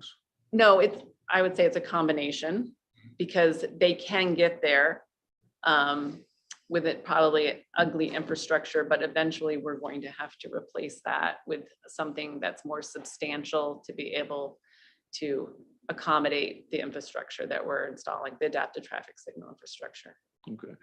So maybe the SIP is a means or an avenue to further this, because again, me reading the TMP and reading the DOT requirements is that if they're going to put adaptive lights on Route 1, which is part of their work from the DOT, They have to make sure everything is up to standard, and I personally don't care about the aesthetics, the $280,000, but if we can get the adaptive signals in the right structure, so maybe that's just a question for A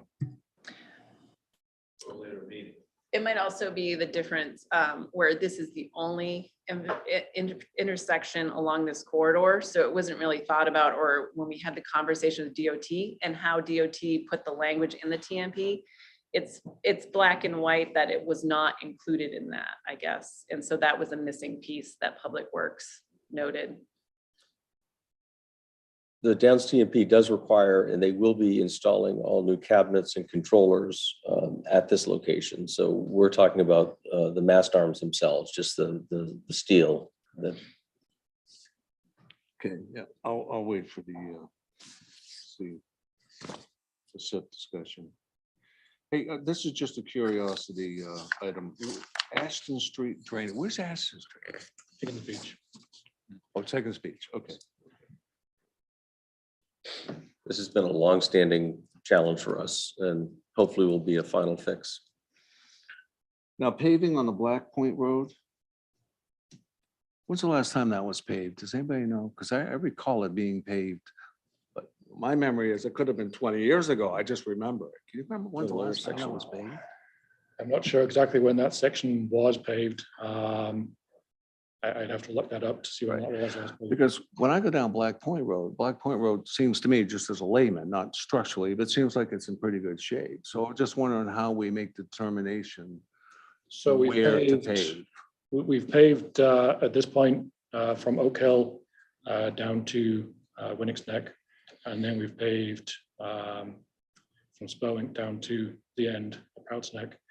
Right now, there's a section. There's a section in the middle that is. Okay. Is That didn't get picked up. Take a ride after the meeting. You'll, Yes. Okay. it's not one of Really our better hard. roads. Yeah, it's rough. Okay, so that's just filling that gap. Correct. And there's significant DOT funding for that Yes, project as the well. majority of the funding is coming from the DOT. Okay, so we're piggybacking on a DOT project? Correct.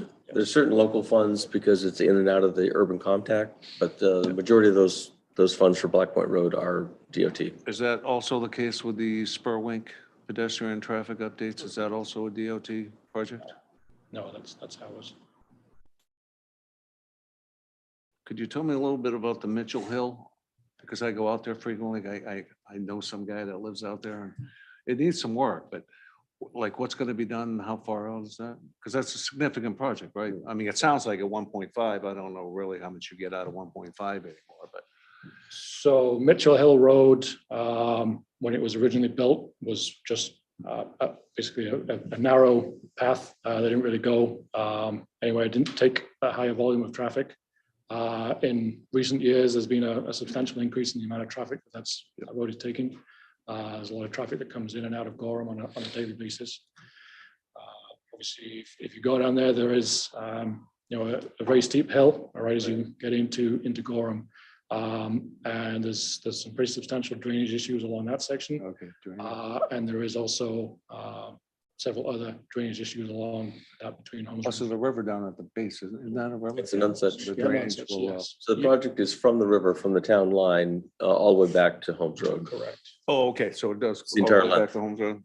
And there's also some vertical and horizontal alignment changes as well. So at the top of that hill, we're going to take out the crown a little bit so that it won't be quite as steep as you're going down there. How about some speed signs?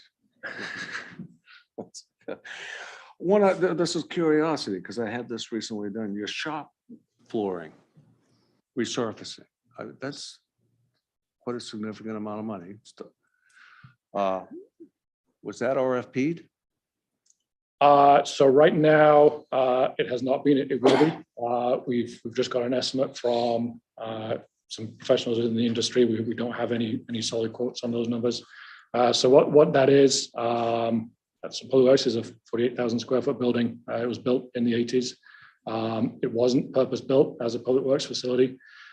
So if you go into any modern garage these days, you'll see that the floors are epoxied. They're covered. They're treated. This prevents water and any oils and things like that getting into the concrete. Unfortunately, ours never was treated. And now, 30 years on, there's the sections of that flooring that's really starting to degrade. The intention of the CIP is to go in and fix those areas and cover over what we can. It's certainly an expensive treatment. It's an epoxy, but without doing it, if we don't do it, the floor is only going to degrade further. And this is really meant as a preventative measure for further costs down the road. No, I understand. I actually had that done in my garage. They came in and diamond cut the floors and the epoxy. It's beautiful. Any man that walks into my house, that's the first thing they go, wow, look at this garage. But the reason why I say that is because the guys, the outfit that did my garage do airplane hangings. Okay. And what they do is they'll take the leftover from a job and then sell it to the residents at a greatly discount. So I didn't know if you had that name. If you want the name, I can get it for We you. would like to have that. Absolutely. Yeah, we'll go through a formal bid process, but we've got a good working number for budget purposes from an estimate. Okay, I'm good. Thank you very much for the information. Counselor Anderson. I think Ken asked most of my questions, but when it comes to the sidewalks, just building on that, I know it costs money to do more. Has there been a study, or is it part of the transportation study that would kind of look at, as the town grows and builds and we add more sidewalks, like what's the investment that we need to make to do that? The one thing I worry about, because I live off of Owens Way, we had a bus stop on Elmwood that was just on a public sidewalk that never got plowed, and the kids would stand on Elmwood when the traffic is coming. And I don't know how you guys coordinate with the schools today to just align on, are there high risk areas where just even some light snow plowing of some sections of bus stops would help until we can actually fund more? Because again, I just worry about the safety of the snow and the school buses and everything. Yeah, so sidewalk plowing is certainly a challenge. The equipment goes through a lot during the winter. And right now, obviously, we're focusing on those the main corridors that are getting the most foot traffic. We've added, as I said, Old Blue Point Road this past year. There were a lot of increased people wanting to walk to school and avoid going on the school bus. That's a result of COVID. I think the challenge we face is there's so many of those bus stops around the town where you are probably wouldn't be too much of a challenge to get to, because we are already doing Maple Ave. But there are, we don't drive those around town. We put them on a trailer and transport them. We have to go to Gallery Boulevard. So I think, yes, with two machines, we can review where we are doing and kind of look at those high traffic areas where it might be worthwhile us coming up and just clearing off a corner. But certainly in up to date, it's been a challenge. And certainly the demand for snow removal outpaces what we're able to provide. Yeah, no, I get it. But yeah, if there's an opportunity to work with the school's transportation department to see if there's some opportunities where it makes sense where you guys are already doing it, just to kind of expand, I think that would be great. And then my question, this is probably, I'm glad you're here, Angela, because it was just a question that came in my mind as I was looking at the CIP. Like, how do you distinguish between what goes in the planning board CIP versus what goes in the public works CIP? Because the Highland Avenue project feels kind of similar to the Spurwink project. So what's the rationale for why one goes one place and one goes the other? We were just talking about that to Stephen and I, so he might want to jump in at the end of this. I think really the Highland Ave project stemmed from the Transportation Committee, which is obviously staffed by planning. So it started there and it grew into the design, which then grew into construction. So it was kind of just housed as it kind of came through. Doesn't mean that it's the right way to do it. It's just that's what happened to Highland Ave. In a lot of cases, obviously, I work in between the two departments, and so we have the conversation where it makes sense and where it doesn't. It's really who's kind of leading that charge and is taking the ownership of kind of that project. And I think that's all Highland Ave specifically started with just the idea through the Transportation Committee and kind of grew from there.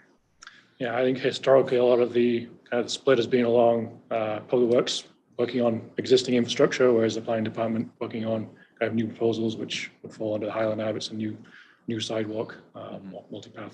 So I think that's kind of been the traditional, but as Angela says, we work very closely on all of these projects.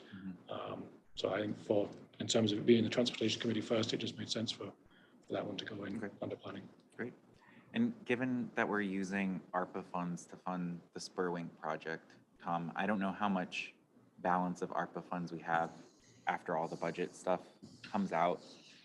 Again, is there opportunity to fund other CIP projects, even just partially with the balance? And I'm just curious, like what's our balance in ARPA funds? So as we look at the CIP, even like the Highland one, my assumption would be, since they're similar, or they seem similar in at least description, that would qualify for ARPA. So could we at least partially fund it instead of having to bond it? We could, yes. ARPA funds must be declared, their use must be declared by 2024 and actually expended by 2026. So there is lead time. With the 3 proposals for use of ARPA funds this year, I believe we'll only have about $200,000 left. Okay. So to answer your question, yes, they can be put to use right away, so long as it's an eligible project. And the guidance has been there's a great degree of latitude in what's eligible. So, because I had a bunch of questions on that, I was wondering, We are. During the SIP, we can hold that conversation. Great. Yep, I'm prepared. I did answer that question. I think you asked a similar one.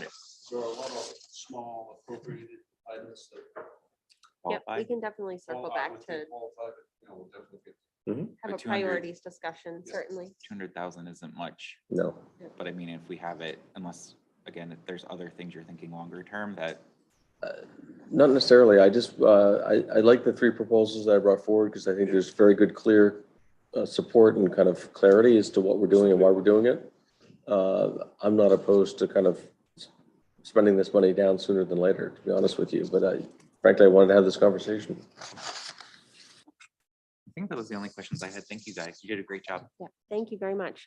In the interest of time, I'm going to go ahead and move along, but thank you very much for answering our questions. And I know that, and again, thank you for your attentiveness to the Google sheet too, because I know having those answers ahead of time is helpful. I didn't give them a choice.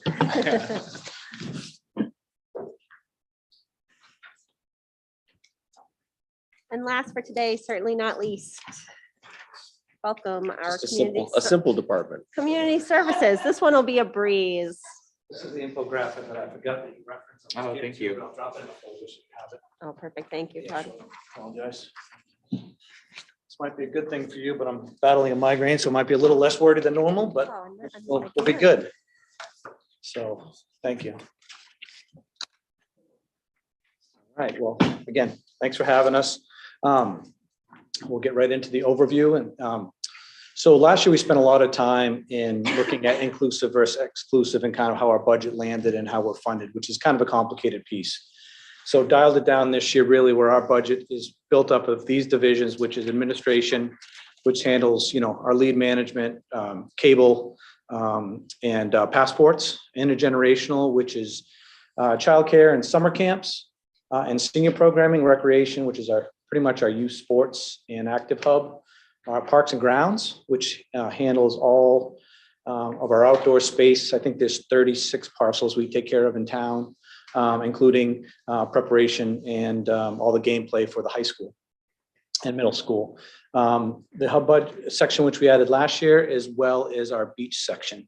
One place that we'll talk about later on, we do put together the facilities budget and oversee that as well, and those custodians throughout that process. This is just kind of our total budget request for this year at this point is 3.1. And this slide shows the amount of revenue that we project to make and then the net impact to the taxpayer at 598,846. If you would, thank you. And so I've kind of really been harping on this the last couple of years, and it's been more evident through COVID. But so again, our 598 is our net impact to the taxpayer. Our parks budget request is $594,000, which is a pretty static number for us. It's just over 600,000. We make about $30,000 a year in fee use for using the fields and that sort of stuff. But most of it is just common choice for us as a municipality and as a council to say, this is how much we want to mow, that we're treating organically. This is the amount of times we want to mulch and weed gardens, how many times we want the pond cleaned. What are we doing at Honeywell House? All those things are wrapped into that budget. So those are direct community good choices and are really based around staffing and around cost of materials to do those services. So that's a big number, but the work that division does for that amount of people, people that took us on the facility tour, is pretty impactful and an efficient model in my mind. So I just want to put those two things together, that really what we're asking for the taxpayer is it's the whole parks budget. Everything else is self-sufficient through programs, including the hub operation. So. Yeah, and the point there is that there's really no one to pay the bill, right? So for all the other programs, we have detailed fee structures to help support those activities. These are, as Todd characterizes them, kind of community good.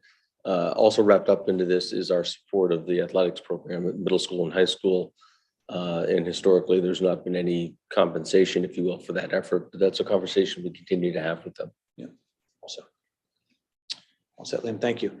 Really, our budget drivers for this year are kind of all wrapped around part-time wages, just like private businesses. And I'm sure we all know that in order to keep part-time staff and even to get them wages, you can drive by McDonald's to get a coffee. Everybody knows I'm a frequent flyer of my McDonald's coffee, but $17, $18 an hour just to sit at the window. And so, that's a driver for us.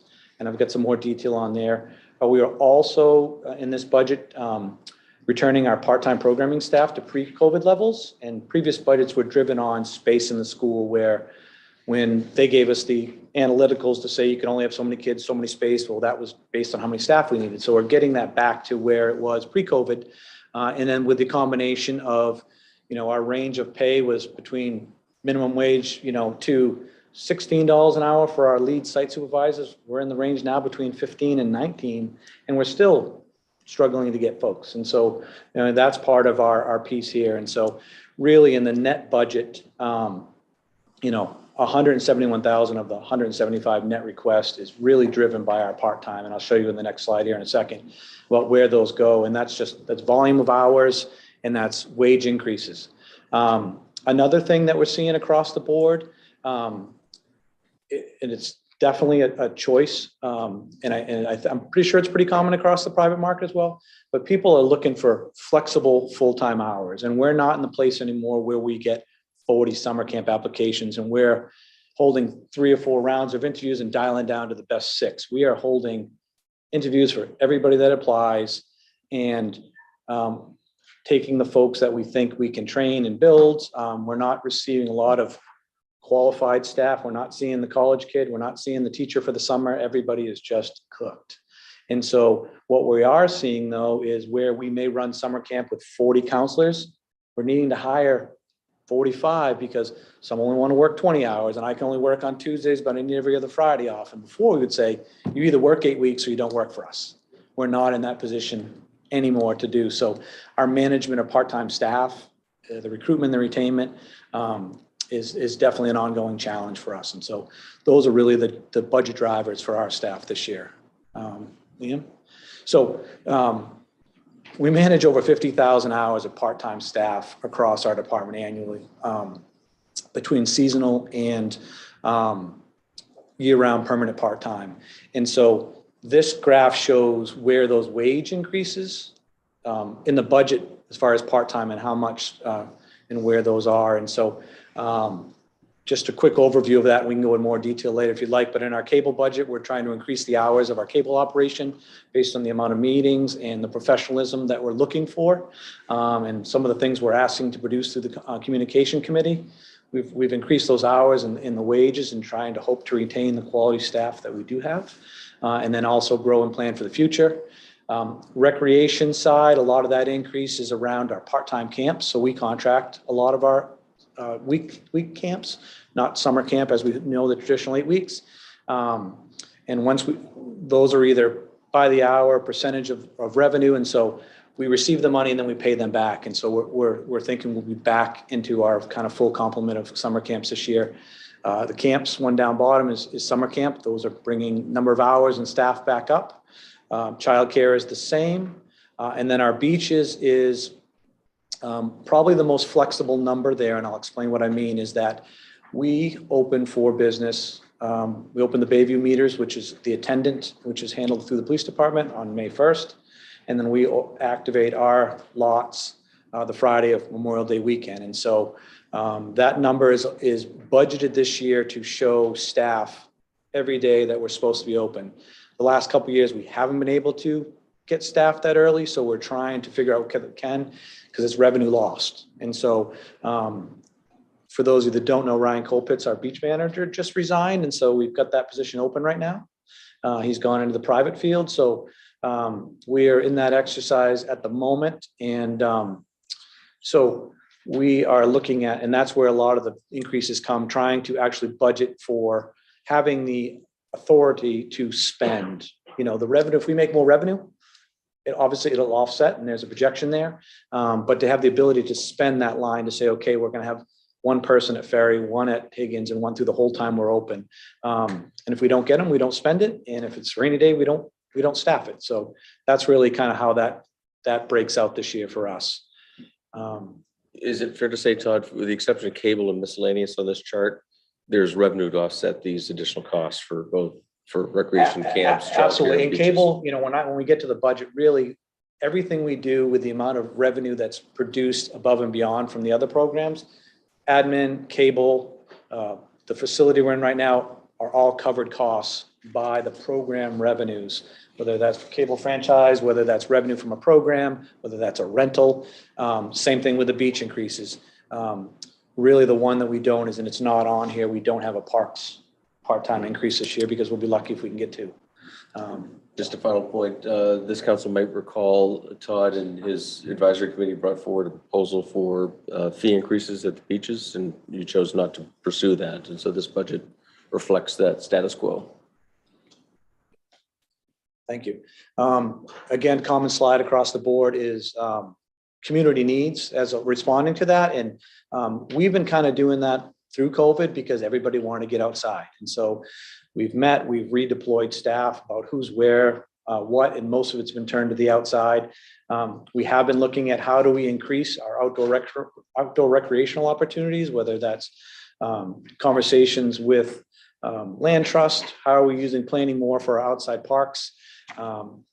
Again, as you know, we're in the middle of our parks and facilities master planning process. We'll bring some more identification pieces and really looking at our continued program development that we have been able to accomplish with the hub, but then also kind of some of our outside stuff.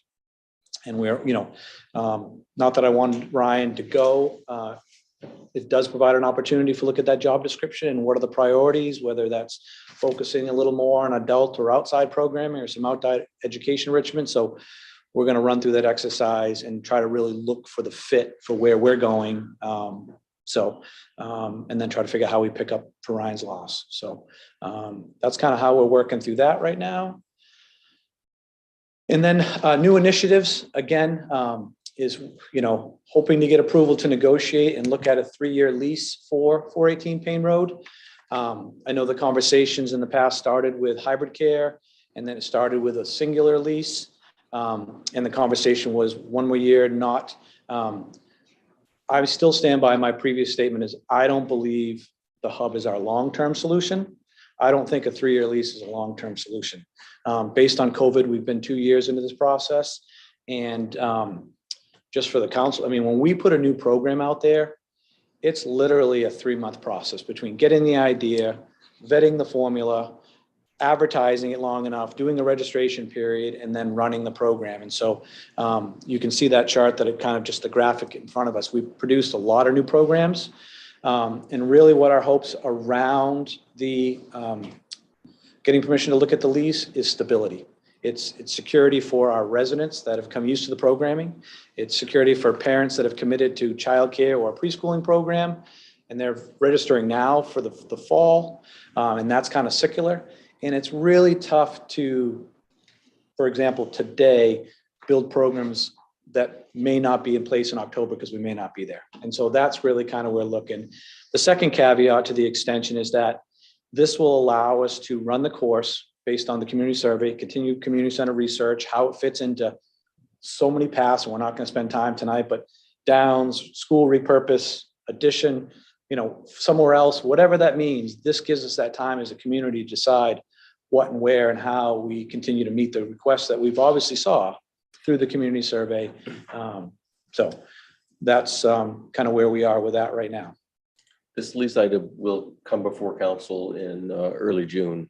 Our lease is actually September to September, but we must indicate an interest in extension by June 30 of the year. So TUS had preliminary discussions, and I approached the issue with council leadership and hope to schedule something for your consideration in June.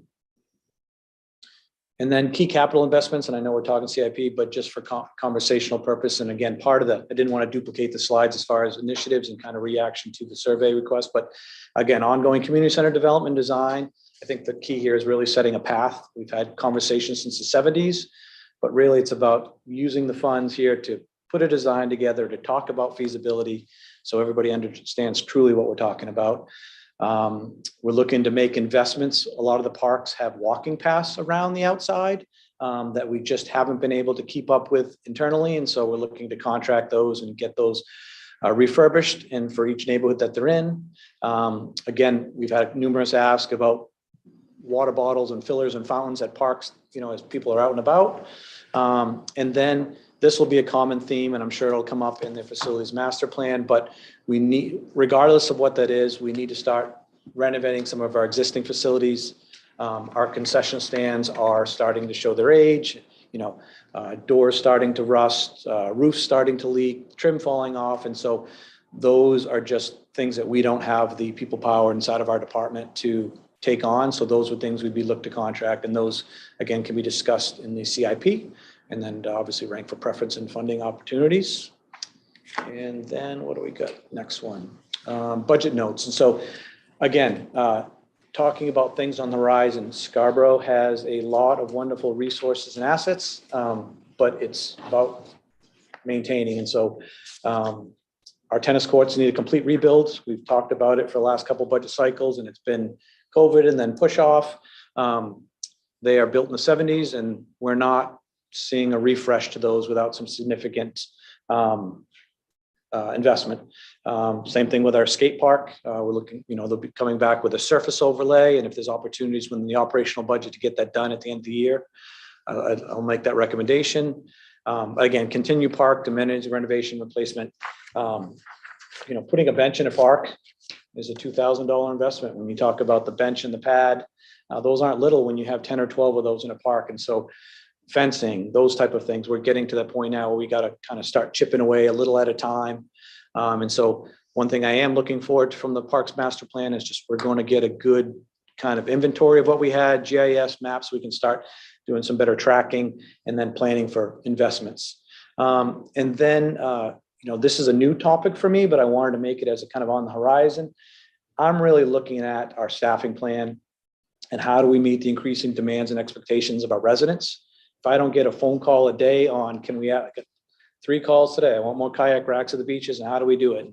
And so people are looking for outdoor assets, and there's really 3 answers. 1, it's investment. It's 2 is thank you, we'll look into it, or 3, not at this time. And so we need to figure out what's important to us. And so the balance between staffing and contracting services is where we find that value. So we're going to start undertaking that as a staff, hopefully this fall, so we can have some better conversations next year.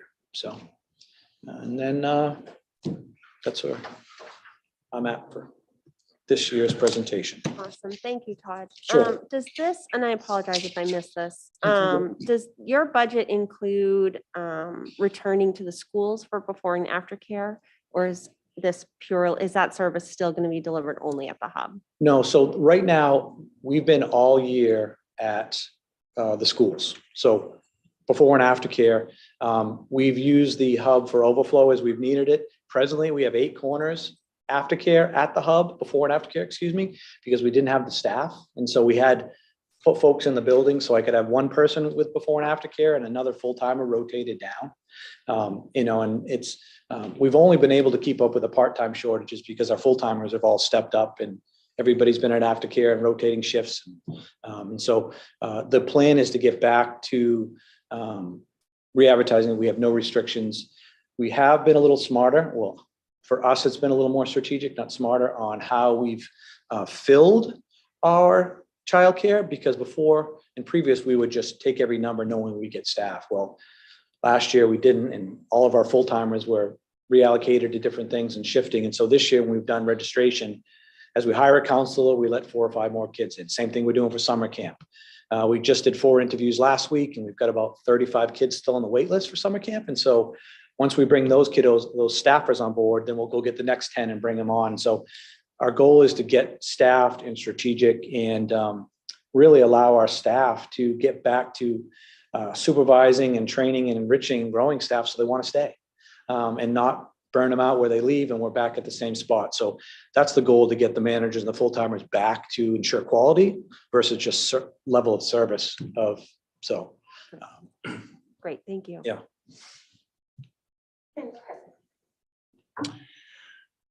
Hey, thanks, Todd. I think your department does a great job, very far reaching. I think you have great programs. So keep up the good work. And I want to do a shout out. You take care of the cable television also, right? Yes. A young fellow here named Peter, Absolutely. great resource. Top Hire shelf. more like him. He's in there cheering. Yes. Just as an aside, one of the challenges we've had historically is that job was part-time. The person would come in 15 minutes before the meeting and work the meeting and basically, shut the lights off on the way out. So to get someone of the quality of Peter with some background and some interest in initiative, we actually have set hours. So he has a schedule, which he's able to live his life around. Work So on projects and videos. appreciate you acknowledging that. Yeah, good. So on your chart, you said the net to the taxpayer is about 598. Is that typical for the year? Or is that this year? That is this year. So it's usually always less than the parks budget. This year was a little bit of increase because our revenue projections haven't risen at the rate of the part-time. And so we're looking at now, and it's not in this budget projection, but when do we increase our rates and do we do something January 1st? We made a conscious decision not to put the burden of some of these decisions that we make on the back of the parents taking the programs, whether that's childcare or whether that's summer camp, because that's where a lot of our offsetting revenue has come in the past, has come from those 2 programs. And so this is not an untypical ask. It's a little higher than normal just because we're not. And I think that's matching- what my question Yes. was. I mean, typically you offset all your revenues and then there's a deficit, and that's the burden to the taxpayer, for lack of a better Yes, term. So yes. this is just not an additional 598. It's higher than Yes, last year. yes. For instance, what's the percentage covered by user fees of your budget? We're usually about 90%. I think this is about 85% this year. Now you have, I saw 50,000 hours of part-time work. Yeah. That's a lot. Well, when you think about, you've got, 40 to 45 folks working summer camp, 40 hours a week. And then aftercare is, it's a 7-hour day at 3 locations for multiple folks. Do you have any idea of how much that's offset at all by volunteer time? Not a lot. Not a lot. Because you see some potential there though, right? If you could get the volunteers. There's always potential. We have talked prior to COVID. Actually, one of our staff got certified in volunteer organization, certificate program. It is, and we've had some conversations at a rec advisory board about how do we use volunteers, getting out of some of the silos with the school, talking to the PTAs. So we have had those conversations in the last couple of rec advisory boards.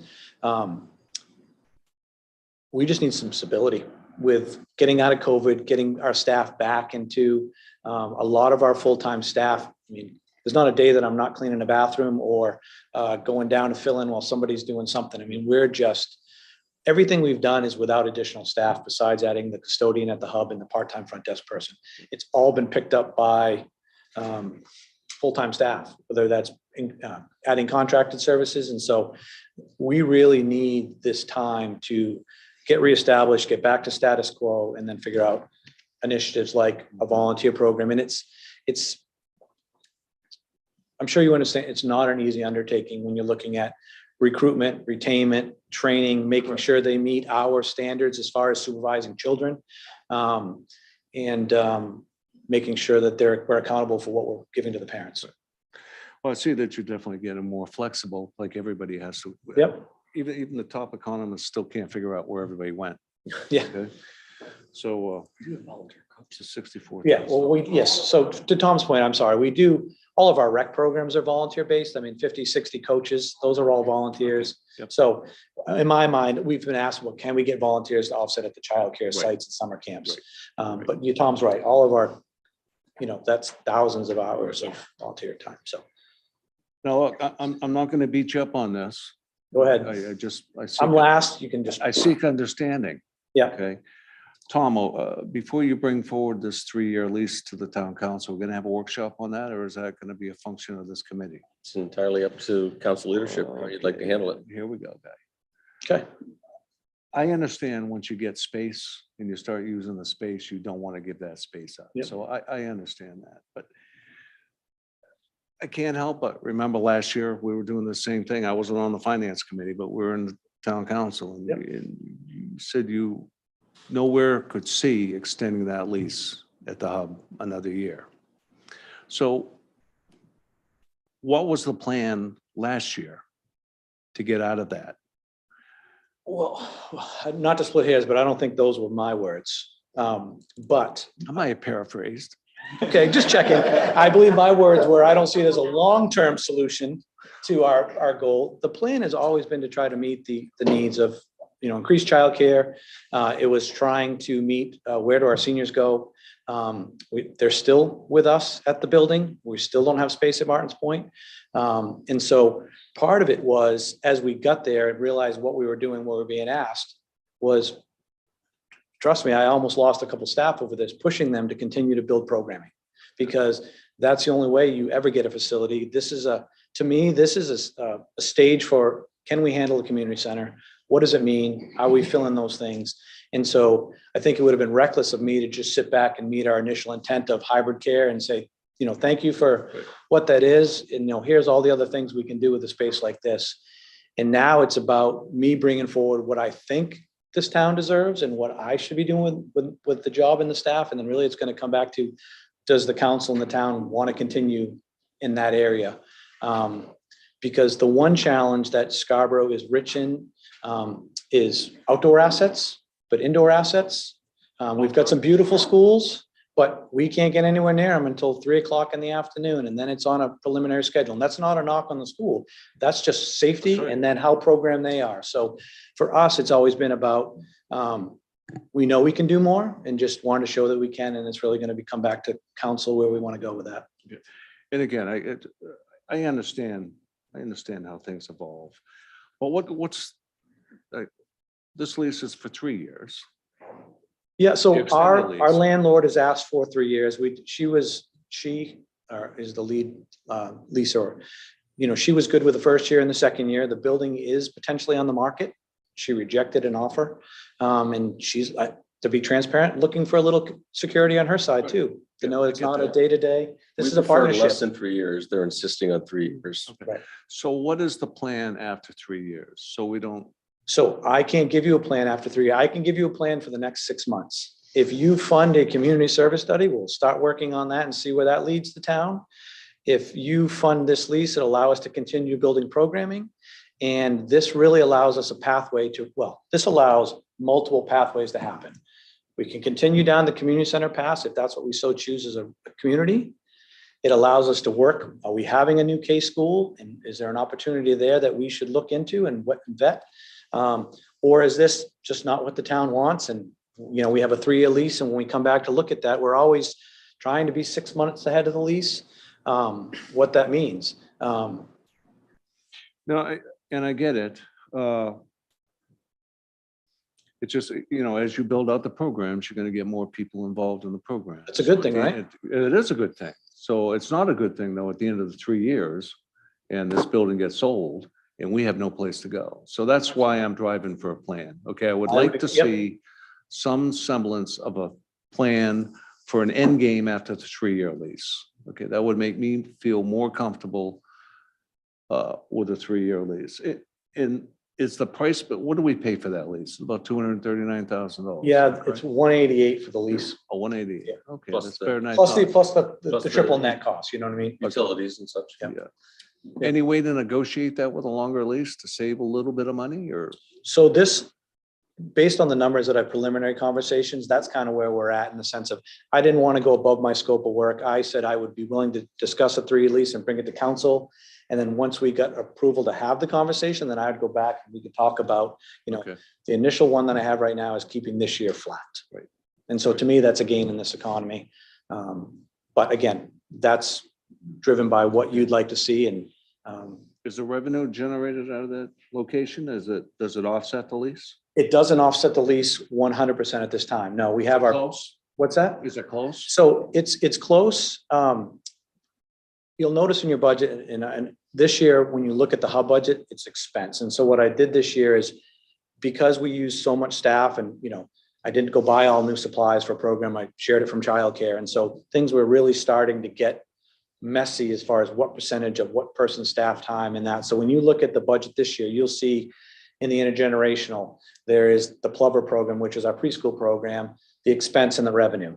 The hub is not showing revenue as a revenue center. I put it all back in the programs. When Steve and Ryan were doing all their mini hits classes, that's in a rec center now budget now. So you'll notice the revenue for the programming is up, and that's attributed to the hub program we've been able to do, but you won't see a revenue there. The one thing that the hub, if we can hire some site supervisors, the one thing that I think the hub has some potential to do is we've had a lot of requests for birthday parties and rentals.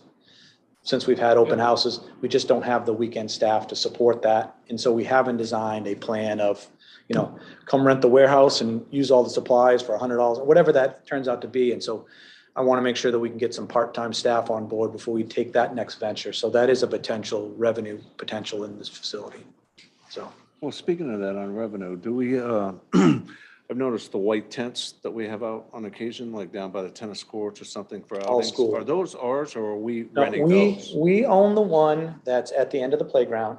We installed, Wentworth Playground. We installed that one 3 years ago for summer camp. And then the ones that are around the entire municipal campus are all school-owned. Those all came through COVID monies. I wonder if they rent them, because that'd be revenue generating, because I'd rent one on occasion. Yeah. By the way, if you haven't not filled the beach manager job by November, I might come see. I could do that, right, Tom?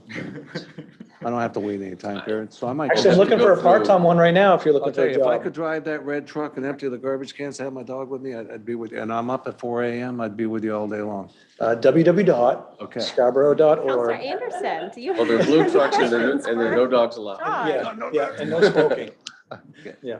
All right. Councilor Johnson, I just wanted to finalize, the goal is to find and identify permanent long-term space for community services. There are multiple paths. The most recent data point came through the survey. We didn't even ask the question, but that was by far and away the biggest, the largest response in terms of the comment section, as I recall. And so we're having conversations with the Downs on this point. The school conversation continues. There's very likely to be the potential for reusing one or more of the K2 schools. We don't know what the end result is, but this is about bridging to buying time to learn more about what our best path forward. But make no mistake, our goal is to find permanent space for community services. Yeah, and I agree. And I just think we should have a plan to have an end game at 3 years and to maybe have a plan A, B, and a C. So we don't have to dissolve programs and. Yeah. I displace know people. that you talk to a lot of people and we don't always talk to the same people. 'Cause I maybe run in some different circles. I will be so crystal clear that every single person I talk to uses community services.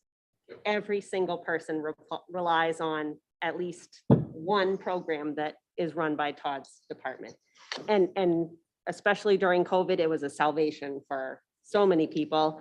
And you can't go anywhere in town without, I try and not let my kids enroll in all of Todd's programs, and I still, can't scale them back sometimes. If we we're not able to house community services in a way that allows Todd to continue and expand his programs, we would have people banging down the doors. I agree. Where's the indoor pickleball this year? There wasn't any. What's that? Indoor pickleball. No, We didn't have it. we need a leader. Giving him another job. John? Yeah. Thank you, John. Yeah, surely. So, maybe my first question is for Tom again, because, the budget came in with the mill rate increase of about 4.7%, right? Yes. And we need to get to 3%. So how much, like, what is the change we need to see either from a revenue side or a cost side in max that we? Yeah, total change of 1.4 million. 1.4, okay. And that's across all operations, I including. school. apologize that wasn't shared, guys. Because I think, Tom and I did calculate that. I'm today, as I'm sitting here, I'm trying to think of like, where did we Yeah. find that 1.4? Yeah. And The Easter egg hunt was Sunday. yeah. And, we talked earlier about maybe there's something with that 200,000 in ARPA. Sure. That could potentially offset that. But I feel like with you, Todd, you mentioned revenues and not increasing revenues. And I feel like either, like somewhere, I think there needs to be some check on the increase of 175. So if that were to go down in half from a cost perspective, what would the impact be to services for the different programs? Yeah, it comes back to philosophically what we want to charge and how we want to get it.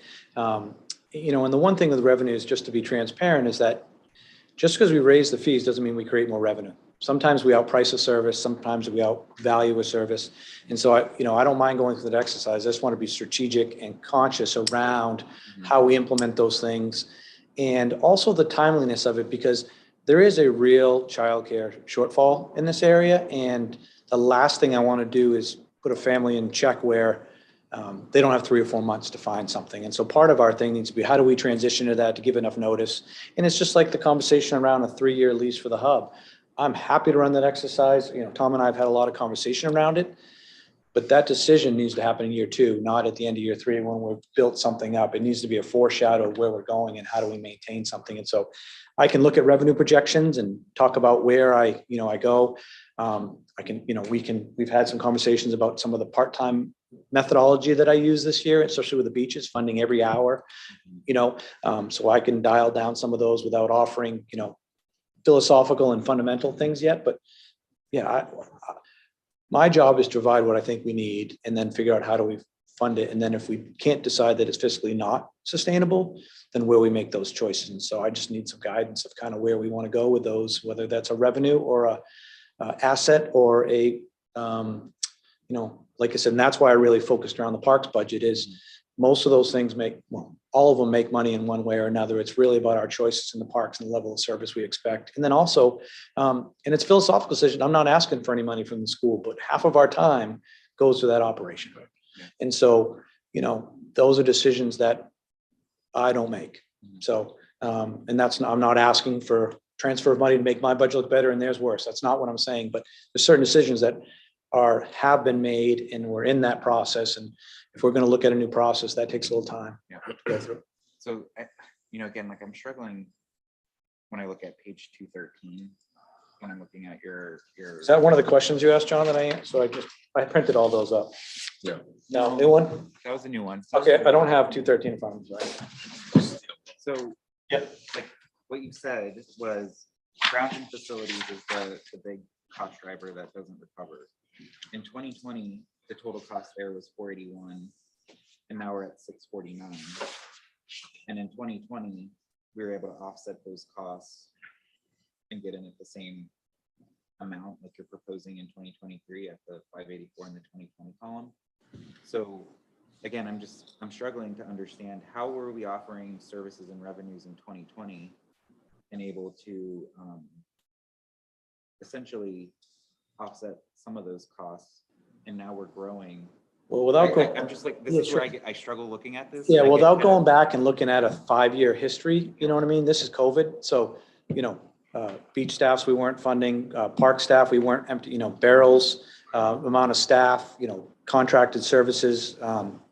We've added a full-time, part of the parks budget increase this year is, You approved an FTE last year, which we only, I think, was like 6 months of it. And so the rest of that is in this one. And we knew that was kind of the process. And so that's a big jump in the parks budget is the remainder of that FTE.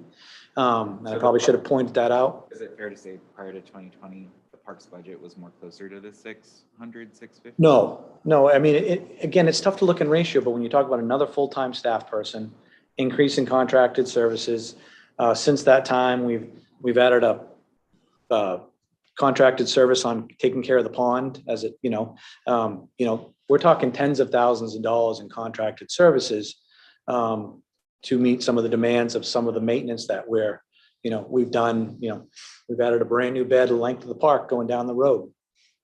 That's an expense. I mean, when we do those things, there's cause and effect, and incrementally, $3,000 or $4,000 doesn't go very far when you're talking to a contractor and supplies and hand weeding and those type of things. And so this budget has kind of gone in that direction of that. And so without a deeper dive, John, I couldn't tell you exactly why we've gotten problems. Does facilities play a role in this too? Not just grounds? Well, the facilities, you mean as far as, no, the facilities all in the, as far as taking care of this building and public safety. Correct. So that's all on the municipal facilities building, which that budget we'll talk about in a couple of weeks, but it's here. Public safety building, Garwin, and then Huntington. So. Yeah, I would just say like, I don't know how or where or what the plan is. It just feels like 175 increase, 41.5% increase in appropriations feels like a lot. And I get that we're trying to provide services and I get the issues around revenues, but that just feels like if we need to get to 1.4 million, like if there's anything you can do to address that number and bring it down. Yep. I think that's something that needs to be explored. Okay.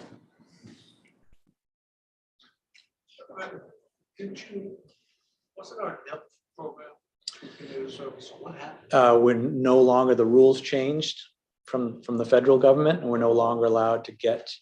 We transport lines. Yeah.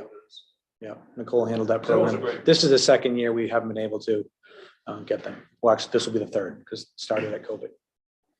I have a question for Tom. So we can expand that. It's just a conversation, but some of the enhancements in the park by adding water coolers and things like that. Growth related.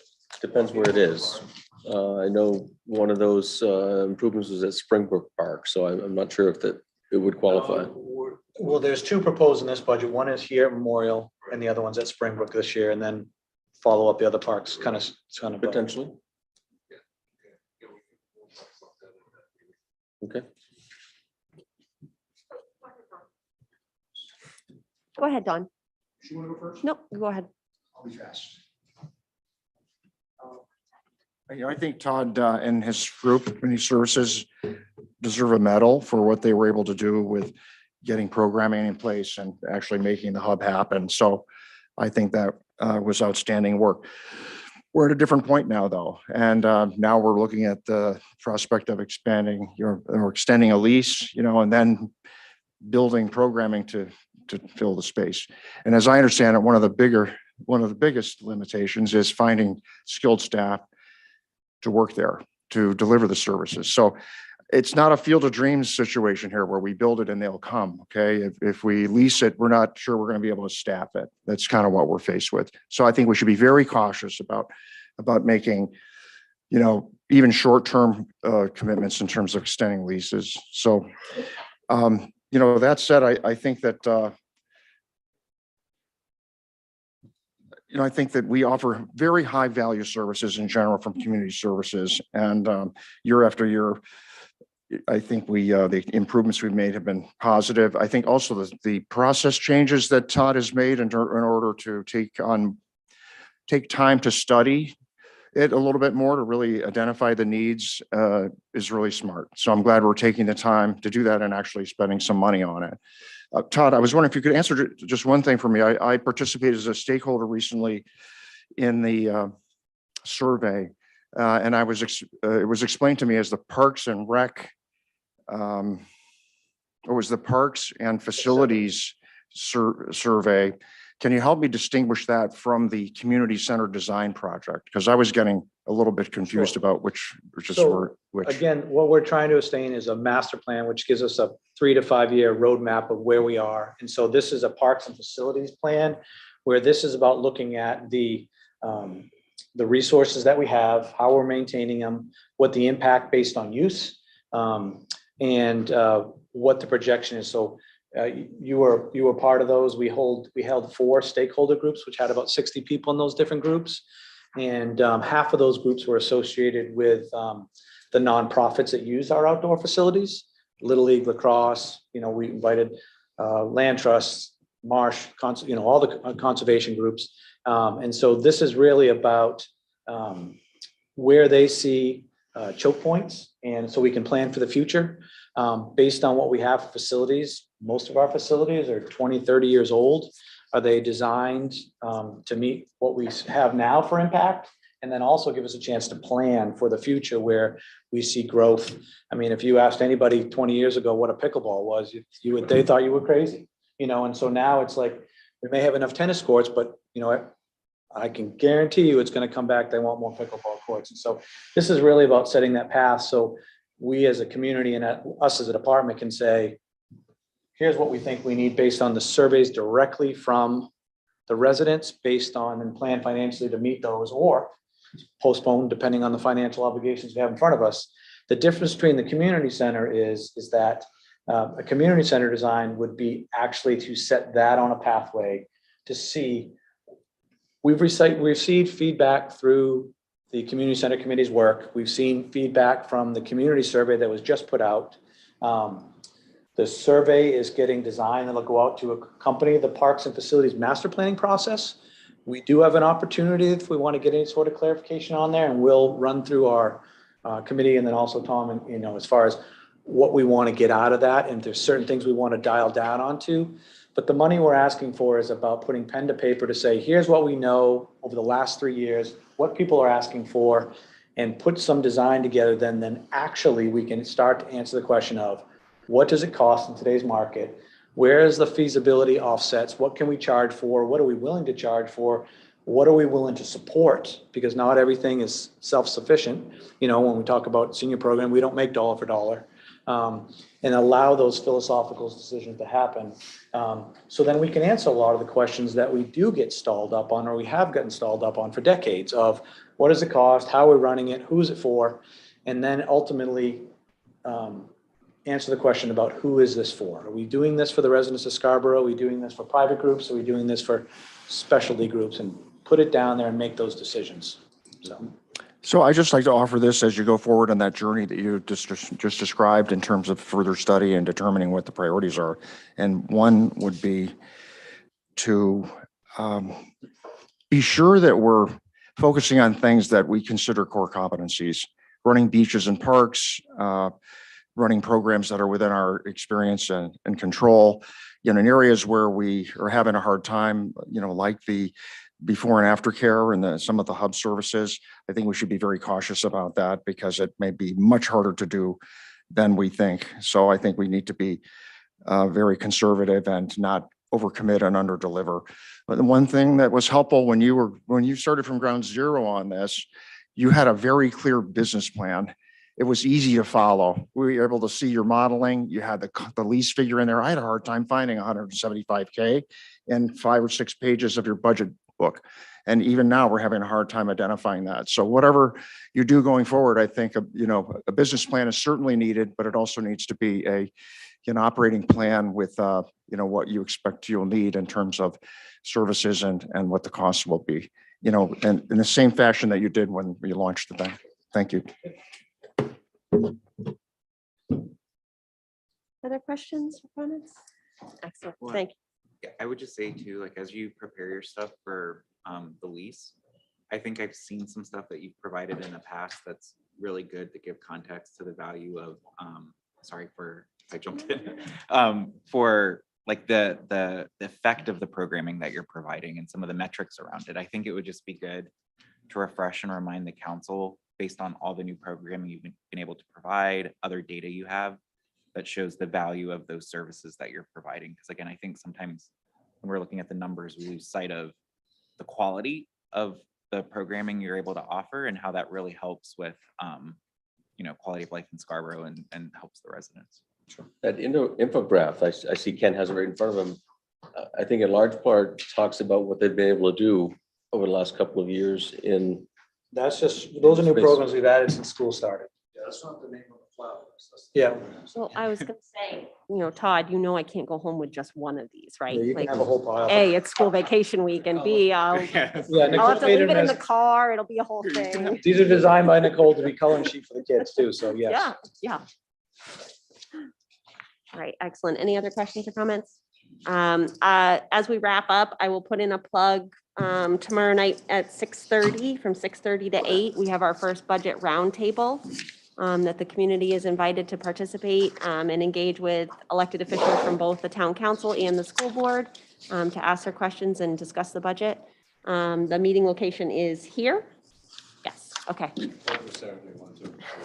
I'll go through the whole schedule. There's another one on Thursday, April 21st, from 12:30 to 2, which is also located in Chambers. Saturday, April 23rd, from 9 a.m. to 10:30, and that one is located in the Public Safety Building. And then on Monday, April 25th, we have one last roundtable from 6:30 to 8, which is virtual. Okay. With that, do we have any public comment? Can you check? Is there anybody still with us? Nobody. Okay. Do I have a motion to adjourn? So moved. Second. All those in favor? Thanks, Todd. Great. Yeah, thank you.